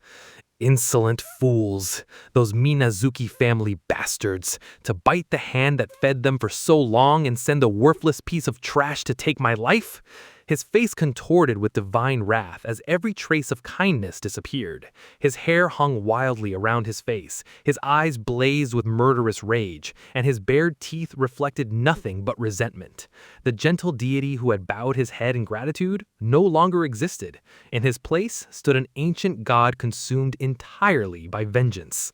"Every last one of them," he snarled, his voice trembling with barely restrained fury, "deserves to die 1,000 deaths." Outside the sacred domain, Miyako stood silently with a bandage across her nose, her gaze fixed at the entrance. Her expression remained unreadable, but the tension in the air was unmistakable. After a long moment, she turned toward Kaya. In a quiet but anxious voice, she asked whether Yura Natsuki could truly defeat Lord Mizuchi. Kaya met the eyes of both her daughters. Although her expression remained composed, there was a heaviness behind it. She admitted that she did not know. There was no denying that Yura possessed extraordinary power. But before she could finish her thoughts, the entire mountain began to tremble. A violent shockwave erupted from deep within the sacred domain. The earth shook beneath their feet as an overwhelming torrent of dark energy leaked through the cracks surrounding the ancient torii gate. Mio and Miyako immediately turned toward the entrance. Mio gasped in alarm, asking what was happening. Miyako's eyes widened as fear crept across her face. She quietly muttered that it couldn't be. The terrifying surge caused everyone nearby to react in shock. Without hesitation, Kaya stepped in front of the others. She ordered everyone to get behind her immediately while spreading her arms to shield them. Mio instinctively questioned her, but Kaya firmly cut her off, telling them not to ask questions and to hurry. At that instant, an enormous tortoise-like guardian spirit materialized before them. Its ancient shell expanded into a radiant dome of divine energy surrounding everyone inside a powerful protective barrier. Kaya summoned her guardian spirit, Shikigami Genbu. The colossal guardian stood firmly between them and the overwhelming darkness pouring from the sacred domain. Miyako stared at the swirling black storm in disbelief and asked what the ominous gale truly was. Kaya's expression grew grim. She quietly revealed that it was Mizuchi's alternate persona. The land god had awakened. Her voice became solemn as she began explaining the truth behind Mizuchi's transformation. She revealed that Mizuchi had originally been an exceptionally benevolent deity who genuinely loved humanity and wished only for people's happiness. As memories of the distant past surfaced, countless disasters unfolded before their eyes: devastating floods, endless droughts, deadly plagues, and desperate villagers gathering before Mizuchi's shrine in search of salvation. No matter the suffering they faced, everyone who sought his help came to him, and Mizuchi answered every single prayer without exception. But Kaya explained that every miracle came with a terrible cost. By continuously absorbing humanity's impurities into his own body, the corruption slowly accumulated over countless generations. Eventually, that endless burden consumed his heart. The god who had once loved humanity above all else gradually became overwhelmed by doubt, resentment, and uncontrollable rage. Kaya kept her eyes fixed on the sacred domain, her expression growing increasingly grave. She explained that the overwhelming presence they were witnessing was the alternate personality born from Mizuchi's accumulated hatred and despair. She solemnly declared that this was Mizuchi's true form. Inside the sacred domain, the transformation was unmistakable. Mizuchi stood with his black hair rising like flames, his robes tattered and engulfed by swirling dark energy. Every trace of the gentle deity who had bowed in gratitude moments earlier had vanished, replaced by an ancient god consumed entirely by wrath. Yura immediately sensed the dramatic shift. The pressure filling the chamber had completely changed. His expression sharpened as he quietly remarked that Mizuchi's power had skyrocketed. As Mizuchi slowly turned his corrupted, pale eyes toward him, Yura calmly acknowledged that this was the land god's true nature. His gaze then shifted to the ornate sealed weapon floating beside him. The ancient weapon radiated immense power. Yura silently weighed his options, realizing that if he continued fighting without using it, the battle could quickly spiral out of control. At the same time, he understood the risk. His current 14-year-old body might not survive the strain of wielding such overwhelming power. Before he could decide, Mizuchi raised both hands toward the sky. An enormous sphere of divine water condensed between his palms, its immense energy swirling violently like a raging storm trapped within a single point. With a cold, emotionless expression, Mizuchi uttered a single word: torrent. The divine sphere exploded. A colossal wall of water erupted from it, crashing through the chamber with catastrophic force and flooding everything in an instant. Yura barely had time to react before the torrent swallowed him whole. He instinctively braced himself as the raging current swept him away. Watching from above, Mizuchi stared down with hollow, hate-filled eyes. As the flood violently slammed Yura into the stone floor, Mizuchi coldly commanded him to drown and perish. He coughed violently, struggling to catch his breath as pain shot through his body. Despite the relentless current, he forced himself onto trembling arms, refusing to stay down. Yura clenched his teeth and glared back at him. With determination burning in his eyes, he growled, "Don't look down on me." Yura burst through the raging flood, charging straight at Mizuchi. With a powerful thrust, he drove his blade toward the land god's chest. The impact made Mizuchi's eyes widen. I've got a level 3 swimming certification, you know, Yura shouted as he forced his way through the torrent. But something felt wrong. The strike met almost no resistance. The blade slipped through far too easily. Yura's expression instantly changed as alarm flashed across his face. Mizuchi's shocked expression faded into a cold smile. The next instant, the two weapons collided. Steel and divine power exploded against one another, sending violent shockwaves through the flooded chamber. Yura gripped his weapon with both hands, struggling against Mizuchi's overwhelming strength. The land god stared at him with hollow, contemptuous eyes. Die, scum. Every word carried centuries of hatred. Moments later, Mizuchi looked down at him with complete indifference. Ugh, you're not even worth the effort. Yura was thrown back, gritting his teeth. Damn it all! He climbed onto a nearby stone platform, soaked from head to toe. His clothes were shredded, his shirt hanging in tatters. Instead of worrying about his injuries, he stared at his ruined outfit in complete disbelief. My clothes got ruined again! And I just bought this outfit too!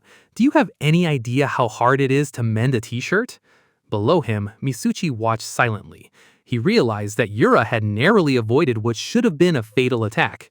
Despite being battered, drenched, and furious over his destroyed clothes, Yura was still standing.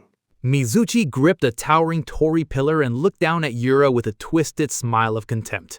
Mocking the battered boy for struggling like a mere insect, he declared that, as a reward, Yura would die by his ultimate technique. Dark divine energy erupted from his body as he rose to his full transformed height. Raising his weapon high, he unleashed an overwhelming torrent of sacred water. The attack split the entire chamber apart as colossal walls of raging water surged upward on both sides, trapping Yura on a narrow strip of dry ground. Towering above him, Mizuchi roared that it did not matter whether his opponent was a sorcerer, a monster, or even a god or Buddha. Risking everything to protect a single sacrifice was nothing but foolishness. Consumed by centuries of resentment, he cursed Yura for daring to defy a god and declared that no one had ever survived his divine wrath. Gathering every ounce of his power, Mizuchi unleashed his ultimate secret art, Maelstrom. In an instant, the colossal torrents converged, swallowing Yura completely within the overwhelming whirlpool of divine power. The raging maelstrom continued to tear through the sacred domain, filling the chamber with colossal, churning waves.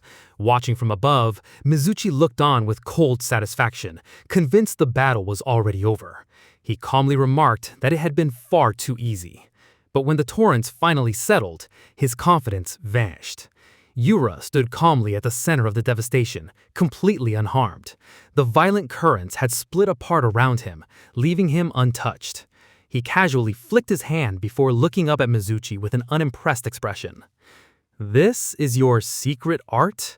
For all that hype, it's pretty pathetic. Mizuchi's eyes widened in disbelief.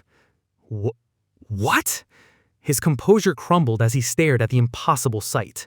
Before he could react, Yura calmly raised one hand, gathering a small sphere of swirling water that condensed into an incredibly dense mass of magic. All right. Time to wrap this up. The moment Mizuchi sensed the spell, his expression changed. Mid-tier magic? Realization struck him instantly. Hey! Without another word, Yura released the attack. The compressed sphere of water erupted into a spiraling vortex that pierced straight through the chamber, drilling directly towards Mizuchi with devastating force. Aqua Bullet! Yura watched the aftermath of his attack in silence before letting out a small sigh. My bad, Mizuchi-san. You're not the only one who can manipulate water, you know. His brief confidence vanished almost immediately as a sharp pain shot through his body. His muscles stiffened, forcing him to stagger backward. My body's locking up. Ow, ow, ow, man, that hurts. Guess mid-tiered magic really takes a toll on this body. Before he could recover, a gigantic shadowy hand burst from the darkness and seized him. Thick black chains spiraled around his body, binding him completely in an instant. Sealing art, iron cage. Yura's eyes widened as the restraints tightened around him. Whoa, what the hell is this hand? From the darkness, Mizuchi emerged once more, his body now engulfed in writhing shadows and twisting tendrils. Overflowing with rage, he glared down at his captive. How dare a mere human defy me? I'll make you pay. I'm going to rip you limb from limb. Still trapped within the chains, Yura looked at the furious deity with a tired, unimpressed expression. Great, so he's one of those immortal types. Man, talk about a stubborn god. He casually raised a hand, attempting to cast a spell. Nothing happened. Yura blinked in confusion. That's weird. A cruel smile spread across Mizuchi's face. It's only natural. I have completely sealed your magic. The realization struck Yura at once. It must have happened the moment Mizuchi grabbed him. For the first time since the battle began, Yura fully understood the danger of his situation, and his eyes widened as the weight of it finally sank in. Countless massive ropes stretched across the darkness, weaving together to imprison a glowing humanoid silhouette covered in ancient kanji. As the curse tightened, Mizuchi declared that the technique, prison, was created to completely seal a target's magic and spiritual power, severing the very source of their abilities. With a cruel smile, he proclaimed that Yura would slowly wither away and die where he stood, unable to cast even a single spell. Yura listened without the slightest piece of panic. Instead, he casually remarked that he might steal the prison technique for himself someday, admitting it looked surprisingly useful. Ignoring the furious god, Yura lowered himself into a deep stretch, calmly loosening his muscles as though preparing for exercise rather than a life-or-death battle. Mizuchi stared at him in disbelief and demanded to know what he thought he was doing. Yura answered matter-of-factly that he was simply stretching. Pulling a muscle in the middle of a fight would be a real nuisance. He also admitted that, honestly, he hated close-quarters brawling. It made him sweat and it was far too exhausting for his liking. After finishing his warm-up, Yura rose to his feet with a confident grin, cracked his knuckles, and challenged the furious deity. All right then, shall we move on to round 2? Mizuchi's eye narrowed into a razor-thin slit as its patience finally snapped. Grinding his teeth, he let out an irritated click before his rage exploded. "You goddamn brat!" Dark power erupted around the enraged god. Standing below him, Yura remained perfectly focused, his sharp gaze locked onto Mizuchi as he silently prepared for the next exchange. Mizuchi's fury reached its peak as dark energy surged around his transforming body. Veins bulged across his face while he glared at Yura with pure hatred. "You insolent human! How dare you make a mockery of a god!" His monstrous form continued to expand as he roared in outrage. "To think a piece of trash like you could ever defeat me in a fist fight! You're a million years too early." Yura answered by driving another heavy blow straight into Mizuchi without slowing down. A faint smirk crossed his face as he continued his relentless assault. "Man, you sure like to hear yourself. So you're probably just thrilled to finally have someone to talk to. I get it, you've been cooped up for ages. But honestly, I don't have time to stand here and shoot the breeze with you." Without breaking his rhythm, Yura stepped in again and threw another crushing punch. Good grief. The impact echoed through the chamber. Mizuchi staggered backward in shock. How could? Before he could recover, another barrage of blows crashed into him. His regeneration struggled desperately to keep pace with the overwhelming punishment. "I can't regenerate fast enough." Yura remained completely unfazed. With a sharp, focused expression, he continued pressing the attack, refusing to give the land god even a single moment to recover. Inside the sacred domain, the relentless exchange finally slowed. Yura lowered his fists and let out a long, exhausted breath. Phew! He shook out his aching arms with a pained expression. "Man, my arms are killing me." Meanwhile, outside the sacred domain, Kaya led the others farther from the entrance before finally stopping. "We should be safe once we get past this point." Before anyone could relax, another violent tremor erupted from underground. An even larger explosion echoed through the mountain, shaking the earth beneath their feet. Startled, Mio looked toward the sacred domain. That one was way bigger than the last. Another explosion? Realizing the danger, Kaya immediately began issuing orders. "Hiragi, I'll drop a barrier here to contain the damage as much as possible. Head back to the estates and make sure everyone evacuates." Hiragi bowed without hesitation. "As you wish." As he departed, Miyako kept her anxious gaze fixed on the sacred domain. What on earth is even going on in there? Yura Natsuki. Noticing her concern, Mio smiled reassuringly. "Don't worry, Miyako." Miyako immediately flustered and turned away. "I am not worried about him, not even a little bit." Mio couldn't help teasing her. "There's no need to stress. I'm sure he'll stroll back like nothing happened. He's not exactly a pushover. In fact, the guy's a total monster." Kaya called both of their names, bringing the conversation to an abrupt halt. "And you too, Mio, Miyako." Her expression grew solemn as she turned to face her daughters. "There's something I must share with both of you, regarding Mizuchi and myself. Something about Lord Mizuchi and Mother." Kaya lowered her eyes before quietly revealing the truth she had kept hidden for years. "That person is the only person I have ever truly loved."